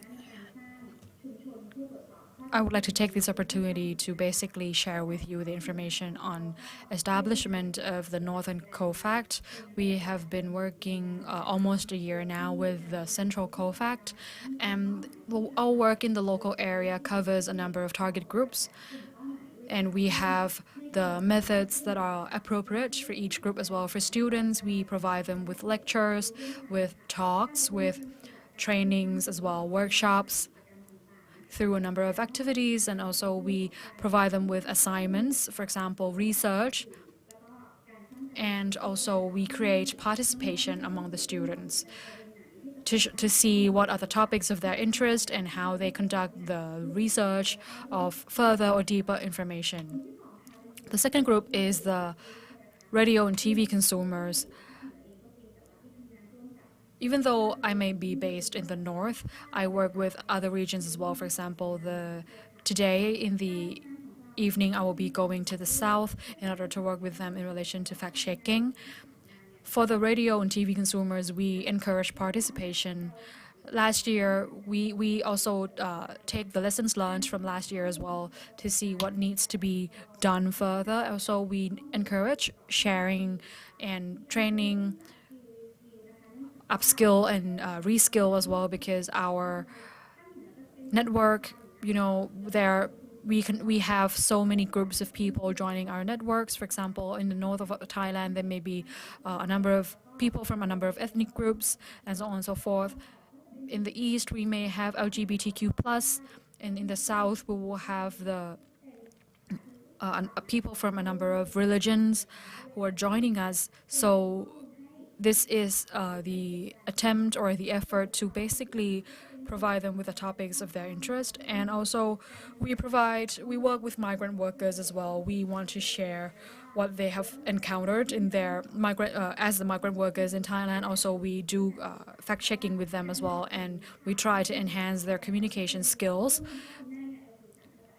Because the first generation of migrant workers may not be able to converse in Thai, so we are conversing or communicating with the second or third generations in order to ensure that they still stay in the loop. And also, the last group is those who has hearing impair. And for this group, we particularly focus on the food and also the health topics. And we work with a number of sectors as well. We try to create participation from the government sector. University, we work with professors and also university students on communication, journalism, and others. And also for schools, we work with schools that are located in the urban area and also those in the rural area as well. We work with the village health volunteer to enhance the health issues, and also NGOs and civil society. This is Dr. Radhi Thanarak, the Deputy Dean of Uttaradit Uprachapat University, or you can call her Fern. Fern has been working for the establishment of young fact-checkers as well, and they provide trainings to the Generation Z in order to ensure that they will know how to do fact-checking and also the effect of fake news, what are fake news, the pattern of fake news. And also we conduct activities with university students as well, tailored to their interest, and also to, work with other sponsoring organizations as well. And we do work with COFACT Thailand, who are our mentor. The second members of the team is Panapon Paibun Watanakit, who is the academic working directly with migrant workers. And the picture here is, as you can see, is the second or third generations of migrant workers who are working with us in COFACT in the northern COFACT. And we basically conduct a survey to see what are the false news or what are the fake news that they have encountered or came across, and what are the effects of such fake news as well. And we ensure that we provide them with enough information on self-protection against COVID-19 situation. They have been suffering from stigmatization on, they are perceived as a transmitter of COVID-19, so we're trying to eliminate that perception. And we are now trying to provide the facts and also to educate the public as well in relation to the stigmatization of the migrant workers. And also, that is myself. I work with the consumer network, the radio and TV consumer network, particularly, and in the north, in the south of Thailand, in the eastern part of Thailand as well, and in the northeastern and north. And our initiative in this particular framework is that we try to encourage, and also we try to put forward what are the things that we need in order for us to work more efficiently as well. Because, fact checkers are not just checking facts, but we have to also report the facts that we have checked and that things that we have verified to the public as well. And we have to create this body of knowledge, upskilling and reskilling as well. And we are acting as trainers for the general public and the members of the community. And we are a very strong and very tight-knitted group of people as well. And the second group that I work with is students and universities. We try to give them the experience of being the fact checker, and also we try to embed fact checking as part of the curriculum. We work with schools in the urban area and also the rural area. because and we're joined by so many students both at the university level and high school level. You can see that there are so many students, about 207 students in the picture.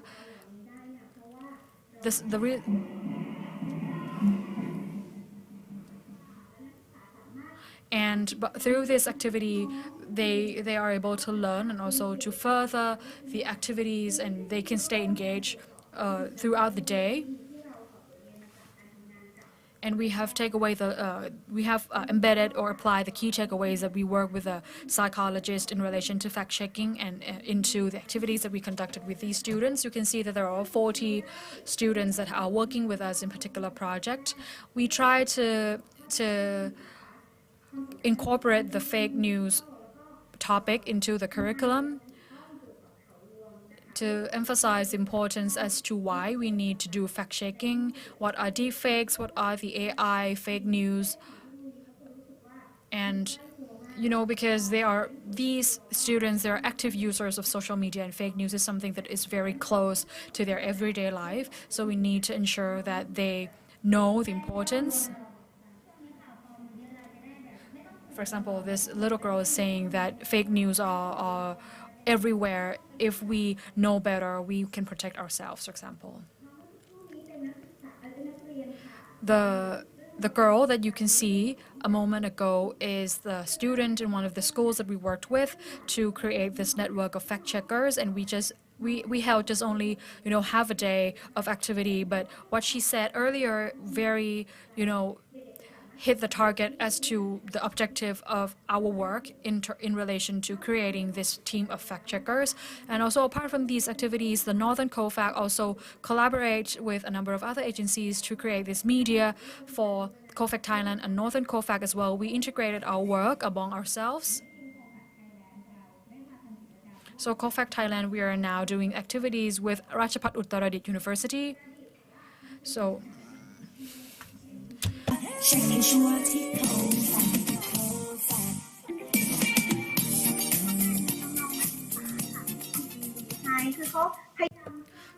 basically, these activities are trying to create the participation level from the students and university students. The lessons learned that we have gathered so far is that when we work with the teen fact checkers, we can see that there are a number of topics of interest. For example, health and others. For teen fact checkers, they are more interested in the trending topics, the beauty topics, and so on and so forth. So we basically have to empower them in fact checkings, and something that we have to be concerned about is generation gap, because something we cannot use the term like kids these days or something like that. This is the term that we consider are sensitive and maybe sometimes even be offensive for some people. Also, there are other topics, for example, commodities and consumers products and agricultural products as well, or ideology on gender or ethnicity. And when working with media consumer, we are working particularly on empowering upskills, reskills, trust, and citizenship. What the point of concern, since there are so many, diverse group of people, we have to basically be concerned or be sensitive about gender, myth, and ideology as well. The third group is migrant workers. Migrant workers, the content would be basically human rights, laws relating to migrant workers, fees, documents required in migration, because they most of the time have to encounter issues relating to these topics, and also the spread of COVID-19 as well. Activities have to be done in the simple format, and also we need to be concerned about culture sensitivity and also some conflicts relating to ethnicity that may, have been continued from the past. And also the last group is the hearing impaired group.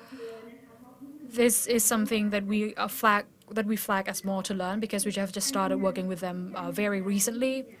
For activities that we conduct with the hearing impaired group, the contents will have to be even more simple and also even more easily understandable For example, we try to educate them, we try to provide information in relation to the nutrition facts or how to understand the label on food products. For lessons learned in relation to tools, we have four questions in our question set. For example, do we have enough teamwork? Do we have sufficient teamwork? And whether our team understand about what they're doing or not, whether they want to be fact checkers or not, and whether that allow us to basically work together smoothly. Also, the second question is that do we have enough platforms, games, and gimmicks that can be used and appropriately for each of the target groups as well? And I have to express my gratitude to Friedrich Norman in providing us with the games and other materials as well. And also the third question is knowledge and data. Do we have sufficient data to work as fact checkers, and whether our team members have adequate knowledge on fact checking? And also the fourth one is ecosystem. Who are the stakeholders or partners that are working to support us? So basically, these are the lessons learned from the Northern COFACT. Thank you. Thank you so much. Professor Napat, you spent 12 minutes. It's a very, very valuable 12 minutes, and I would say that it is very interesting to hear from the Northern COFACT, because you work with so many groups of people, and also in your work is not just inviting people randomly or to just encourage them to be interested in this, but you also provide. You also get to know them and also realize and recognize what are the sensitive issues, what are the points that you have to be more concerned about among each group of these participants. And also we can see that each of the target group has different characteristics. So thank you very much for your presentation. I'm about to go over time now, but that's no problem because we start quite late. So in order to ensure that Dr. Nantiya can still present and that she will have 12 minutes, so Associate Professor Nantiya will be covering the topic about the work of COFACT Community, because she is the professor at the Research Institute for Languages and Cultures of Thailand, and she issued a number of research as well on media literacy in senior society. And I do believe that in that piece of research will cover also disinformation and misinformation as well. อาจารย์สวัสดีทุกท่านนะคะตอนแรกที่ทางเครือข่าย The first time that I got invited, I am concerned whether my work is connected to the work of fact-checking. But I think after hearing this information, I think we are actually deeply connected.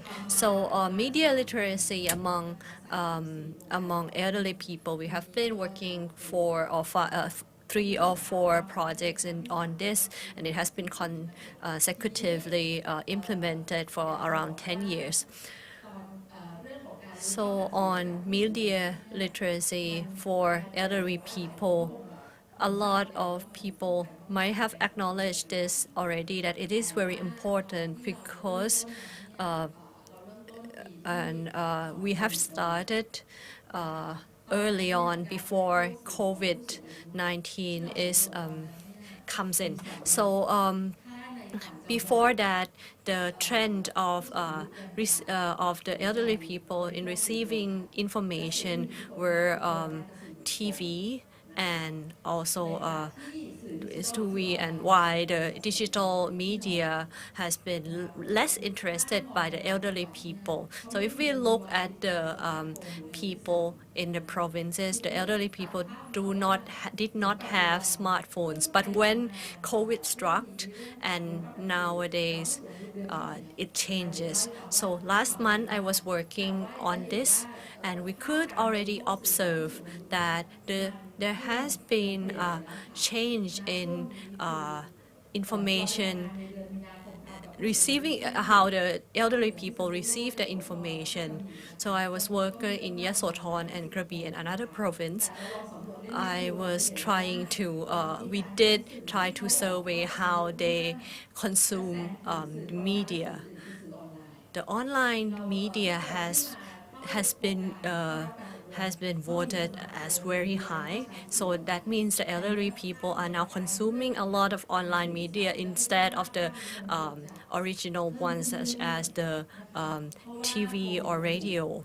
So this is due to the COVID-19. It forced the elderly people to move from the traditional platform to an online platform. So how do we instill media literacy through in the elderly people? So we do it with the community. So our approach is to research, to do a participatory action research. And we have been using this approach for 10 years or so. So we would like to try to instill media literacy among the elderly people. So they have to be, what they have to do, they have to be independent. They have to be individually independent in receiving information and analyzing information by themselves. So we have heard a lot of discourse from the research from the international community that the elderly people are the majority who share fake news. So we'll talk about like whether this is true, but what did we do? So what did we do to instill the media literacy to the elderly people? So the first factor that we have to consider is that these elderly people were born when it was they didn't get educated to ask questions. So and also they were not raised in the time when there are a lot of media. So there were only like a few channels on the TV. So they feel that the news they receive from TV and the information they receive have already been filtered, have been already been verified in the old days. So what we did was,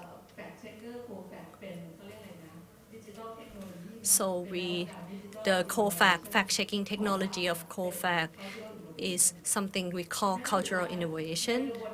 So in trying to introduce these tools to the elderly people, we try to develop a new tool for to educate the elderly people is what we tell them is that they have to stop and they have to think and they has to ask and they should do before they share. So once they have received information, they should not rush in sharing it.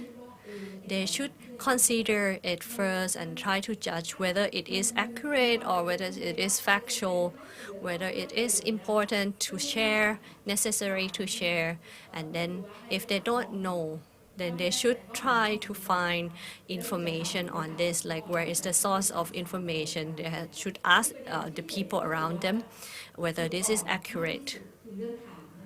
So we can see that the weakness, the highest weakness lies in the asking part. So we tell the elderly people to ask the others, not asking themselves, but asking the other to reach out to the others and to go out to find information to support before sharing. So once we have introduced them to this campaign, what we have seen as a result is that the elderly people start to have suspicion on the information they have received.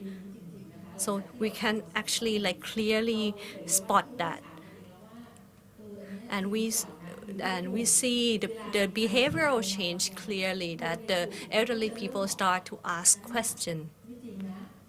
and they try to kind of ask people, and then they get feedback on the information they have received and ask about that, okay, maybe this was shared earlier, 3 years earlier. So this is a good proof, evidence that these elderly people through this campaign have developed themselves and developed the media literacy skills to an extent.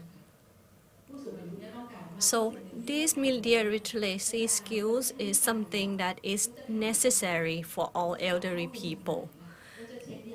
They know, maybe sometimes they know that the information might not be true, but then we have to tell them how to actually retrieve information. Where is the source of information, that they should try to check the information. So we have to go into the analysis of where, what kind of source of information that is more reliable, that the elderly people tend to rely on when they have questions. So it is a challenge when we were introducing the campaign, is that we have to try to create awareness among them, and this is one of the hardest thing in our campaign, in our project. So I know that we have not so much time left. So from my experience working with elderly people, I think that the tools is in fact-checking is important and should be linked to the general fact-checking community. We should be working in collaboration and not leave the elderly people behind, and also focus a little bit, give some focus a little bit more onto elderly people, so that these elderly people are able to decide for themselves whether the information is accurate, and to verify it by themselves. So this would lead to to be an active engine, aging. So they should be able to be independent and help themselves in trying to verify the fact. So that is our ultimate goal. Thank you very much. Thank you so much for your presentation. That is very valuable, and I am looking forward to future projects that you may be doing, because there is probably a data that indicates that the senior citizen may be the highest spreader of false information or fake news, and also they probably are the victim of such fake news as well in terms of health as well, because I am one of the target groups, to say the least. Anyhow, I would like to ask whether organizers still have time for Q&A. Do we still have time for Q&A for this session? I just have to consult the organizer on that. Do we still have probably a few minutes left? Okay, so I think we're open for questions.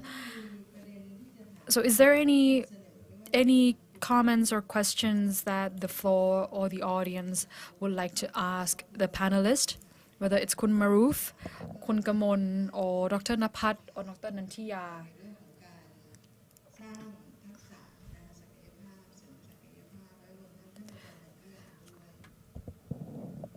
Is there any questions from the floor or the audience? And also, if there's no question, I would like to ask the panelists if they have anything else to add. Also, the panelists from the previous session as well. Dr. Jirapon, please, the floor is yours. Thank you so much. I would like to just compliment the team that is working very hard in each of the regions, because, I know that the work must not be easy, but I have to really compliment you for your hardworking effort to make this real, and we started to see the change. Also, what I would like to know whether there is a change in attitude or mindset of your target groups or not,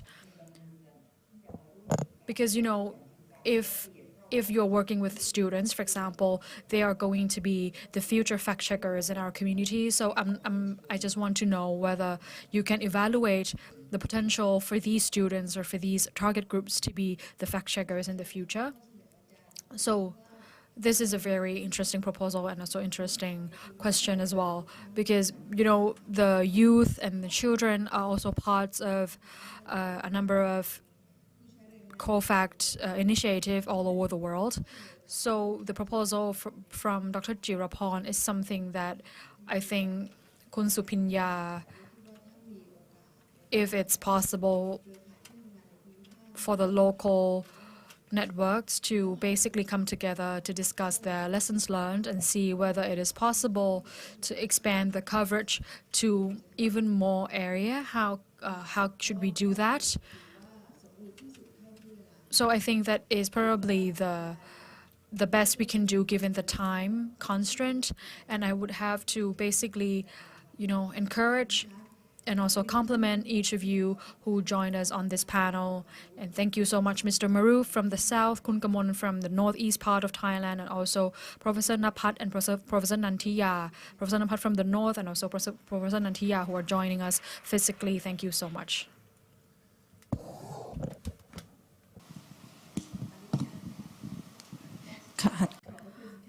Thank you so much, Dr. Eujit, for moderating the previous session. The previous session is a very valuable session for us to see the lessons learned from the communities of COFACT, and also for us to see the progress and the strength of the local communities.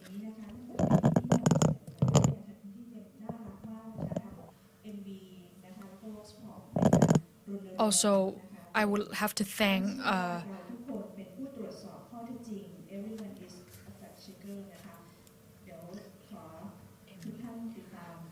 so we have a music video from Deep South COFACT, and I have to thank you very much for creating this very cute and encouraging video. Enjoy.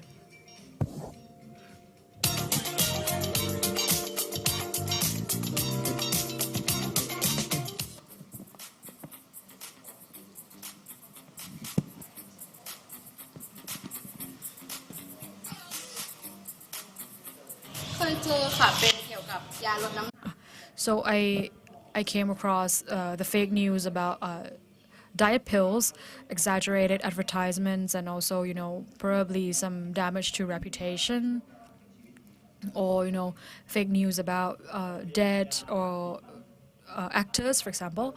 Once I came across this fake news which said that the color tab at the end of the tube basically indicates the chemical substance contained in that toothpaste, for example. And I believed it for a while, and I basically told my mom about that. But I learned after that it's not that at all. So basically, I was tricked. I was deceived.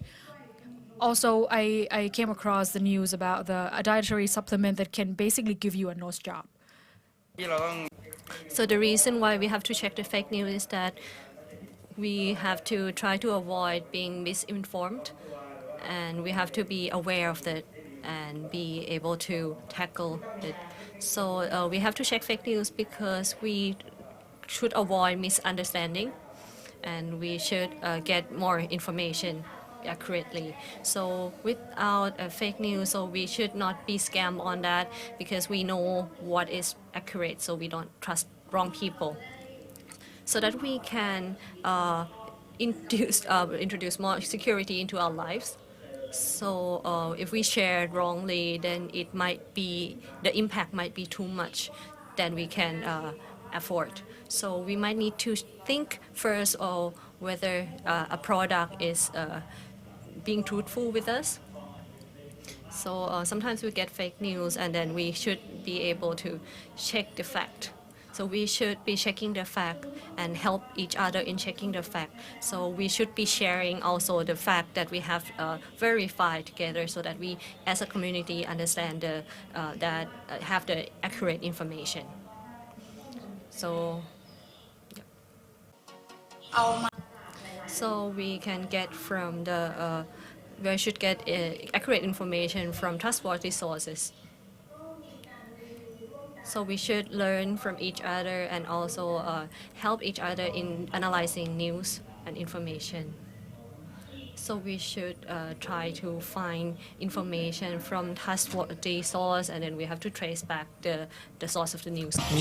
So to build a community of fact checkers, we have to, have a network first, and then we have to put that in courses at school, or we have to start from ourselves.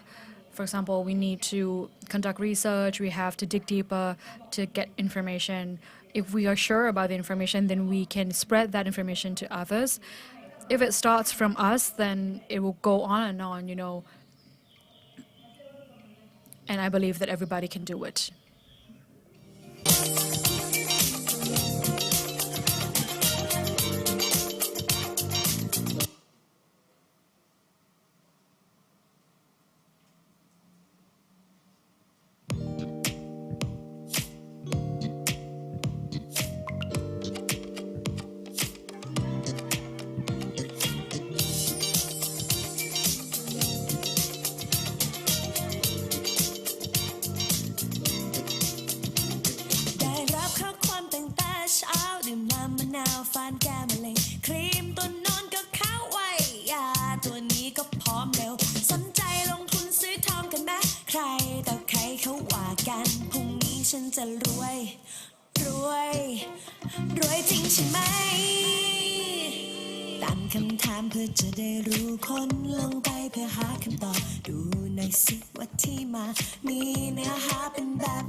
So that was the music video from the Northern COFACT. Now we're produced by Majo University.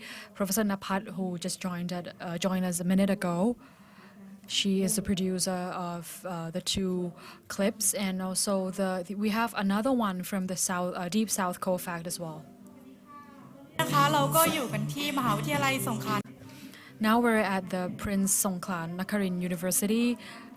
We're going to be interviewing the locals of Hat Yai area to see whether they know what the fact-checking or whether the International Fact-Check Day is. I think I've heard of it, probably. I don't know about it at all. I don't know about it either. I just realized, I just know today. I do know what it is. I don't. So have you ever come across any fake news in social media? of course, in this digital era, we have to somehow come across the fake news, whether it's relating to, economy, persuasion, advertisement, and so on and so forth, or even religious conflict. Of course, I came across fake news, and sometimes it has been shared so many times that I'm not really sure whether it's true or not. But after, half an hour of sharing, you came to realize that it's not true. Yes, I came across fake news. For example, like fake news about actors, actresses,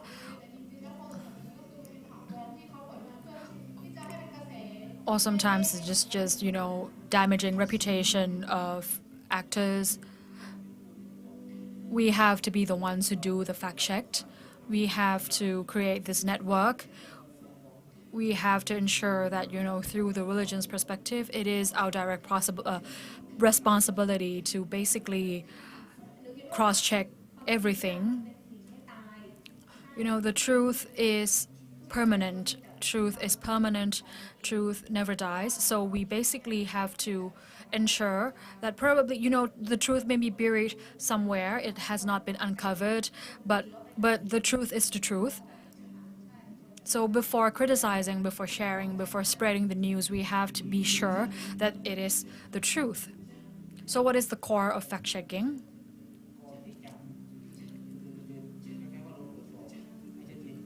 So we need to check before sharing. So social media can play a very important role in fact-checking as well.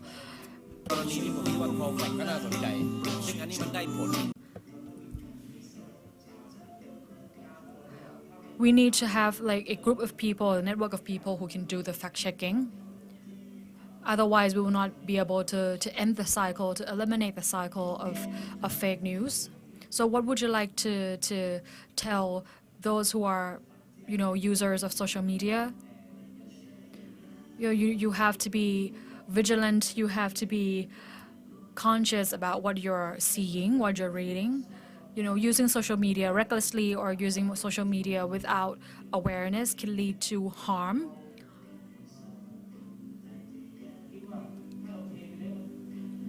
Or sometimes if you think that sharing this is not going to contribute to anything, or if it's not going to benefit anyone, probably you should refrain from sharing that particular piece of information.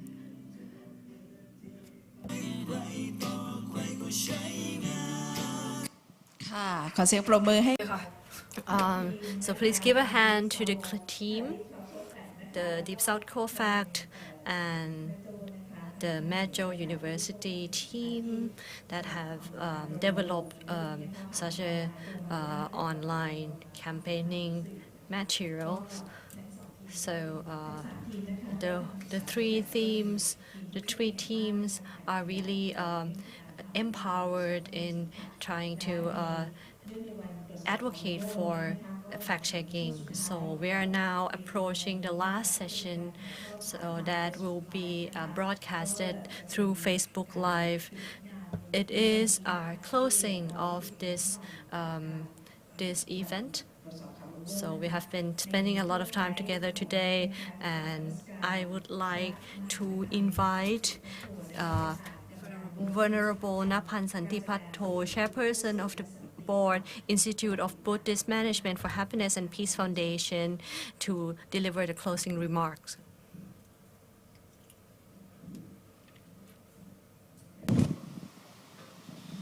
So good afternoon, everybody. So first, I would like to thank the organizers for addressing the pain points and also the the lesson learned, and also I would like to also thank you for allowing me to talk, and I'm very afraid of your rushing because I'm the last one to speak today. So actually, if you talk about fact-checking, I am thinking about a poem. That poem is talking about Kalama Sutra. So once you have heard, don't believe it yet. Don't be panicked, and don't trust the books, and don't. So this Kesamutthisatta or Kalama Sutra is something that basically is the foundation of everything that tells us that something that has been done for a long time or has been done this way does not mean that it should be done in the future as well. So this is something that we should rely on in this digital era, and that it has been taught by Venerable Nawarat Pongpaibun. And also, you know, Buddhism has at its foundation the concept of consciousness, concept of awareness, concept of not believing everything blindly. You have to have a very strong heart and very strong mind as well. You should not believe something just at first glance or judge the book by its cover. Now, probably at this digital era, the principles of Buddhism may be overlooked, but fact-checking space in the past is the temple. You know, in the past, people may have heard something, and basically they will have to come to the temple because temple is one of the community gathering point, and they will basically is the area where people can fact-check or cross-check or verify whether something is true or not. But to go even deeper than that, Buddhism itself, the truth, because the topic that is assigned to me is from truth seeking to peace building. So I would like to just invite everyone to look deeper, that if Suttotana, the father of Siddhartha, does not, basically cover the truth about Buddhism, then basically we will not have Buddhism. And Prince Siddhartha will basically not have the opportunity to realize the truth of life or the cycle of life. Also, Buddhism does not really looking only at individuals, because Buddhism is inviting everybody to basically seek the truth and build a structure that accommodates the accessibility to the truth, not only focusing on individual level, because the Buddhists, when they pay a visit, or when they educate people, they will he provided education, he provided insights to a number of groups of people. The reason that he did that is because he wants to build stability among these group of people and to allow them to go to to reach the true potential, basically. So when an individual is happy, an individual can come together and build the structure of happiness in the society. The reason why I am telling you about this is because the fact-checking trend in Thailand, particularly on the health topic, has been of great interest at the moment, because people perceive that as a matter of life and death, but not so much for politics, not so much for religion, because people do not really take religion seriously anymore. Hate or hatred can be spread very easily through some hate speech, and that can be very devastating, can be very damaging if you keep on sharing information that are misleading or misrepresenting. If that people or that spreader does not recognize that he or she is part of the cause of conflict, basically we're we're going downhill towards hatred, and it's going to lead us to killing, murder, genocide, and that should not happen anywhere in the world. What I would like to talk to you about today is that apart from fact checker, we have to be the fact provider as well. How to, eventually or ultimately, how can we live in the ecosystem that is free of fake news, not only on health, but on other things as well. within 2030, if we cannot solve climate change, we will be at the point of no return, whether in terms of water, ozone, the air we breathe.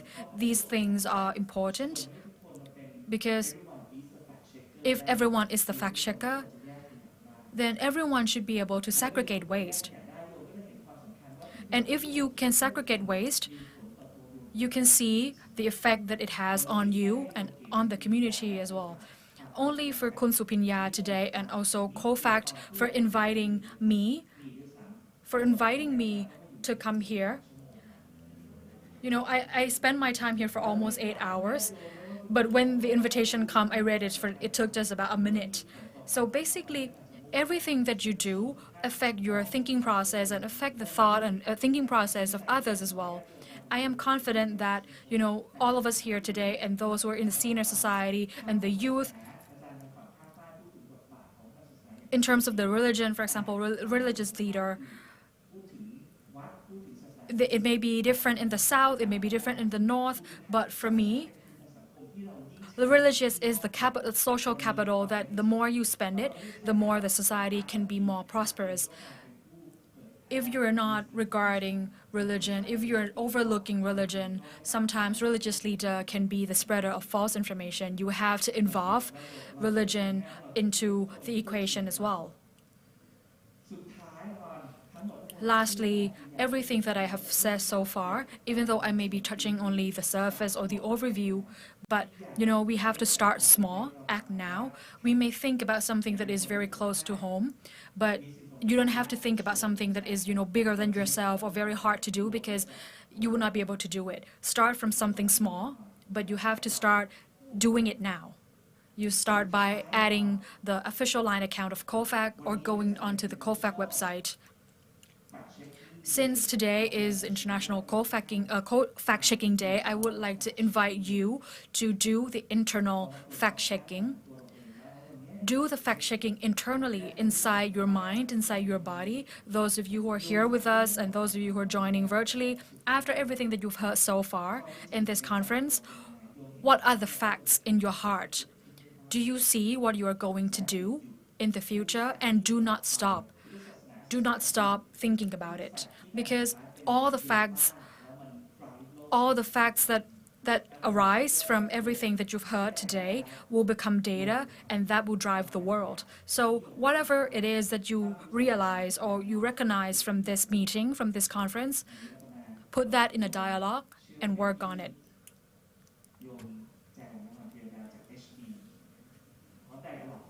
Dialogue is, you know, have start from your heart before it goes to, you know, somewhere else. So this is just what I would like to leave with you all.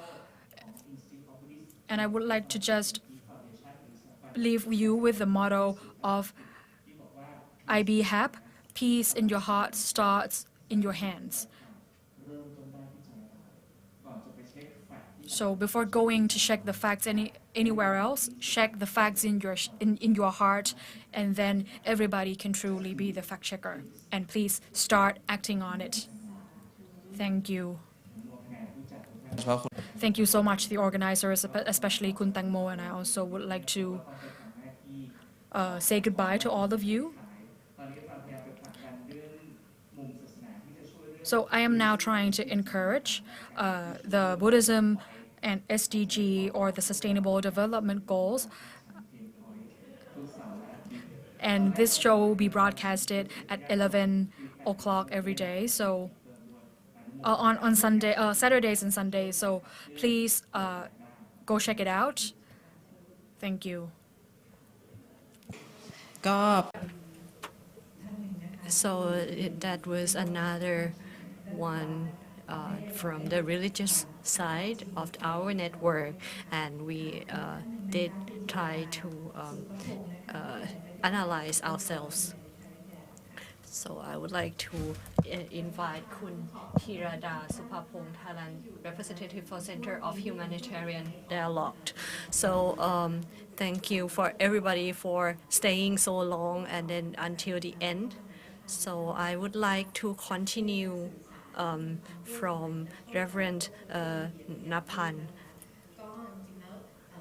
the Venerable Napan, and we have been already talking a lot about the work of COFACT, but I would like to cover a little bit that before we have reached the status quo, we have tried very hard in trying to raise awareness among the general public on the impact of misinformation, of sharing misinformation and disinformation. So, so fake news and things like that has been disseminated in the social media. So the effort have been very, very heavy, and everybody was so dedicated in doing that because we just started last year. In our network, we have data scientists, we have education specialists, we have students, and also international organization. HD, for example, is working on dialogue to try to build peace in the peace building process. So we try to create a platform that people could discuss things and important topics. So we will have, now that we have moved into an online community, we will have to work on how we could generate an online dialogue, a dialogue that could contribute to the peace building on the online platform. How do we do that? How do we reach to the people who are target groups through the online media?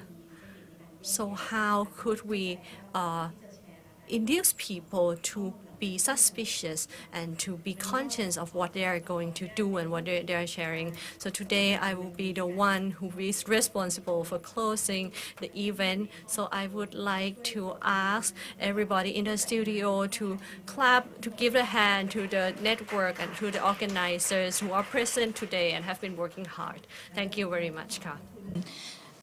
So lastly, I would like to thank all the audience through Facebook Live who has been with us from the very early this morning for this International Fact-Checking Day, 2nd of April. So thank you so much for being with us, for staying tuned. And also, you know, this marks the beginning of the next era that we're going to be collaboratively work together to combat or to fight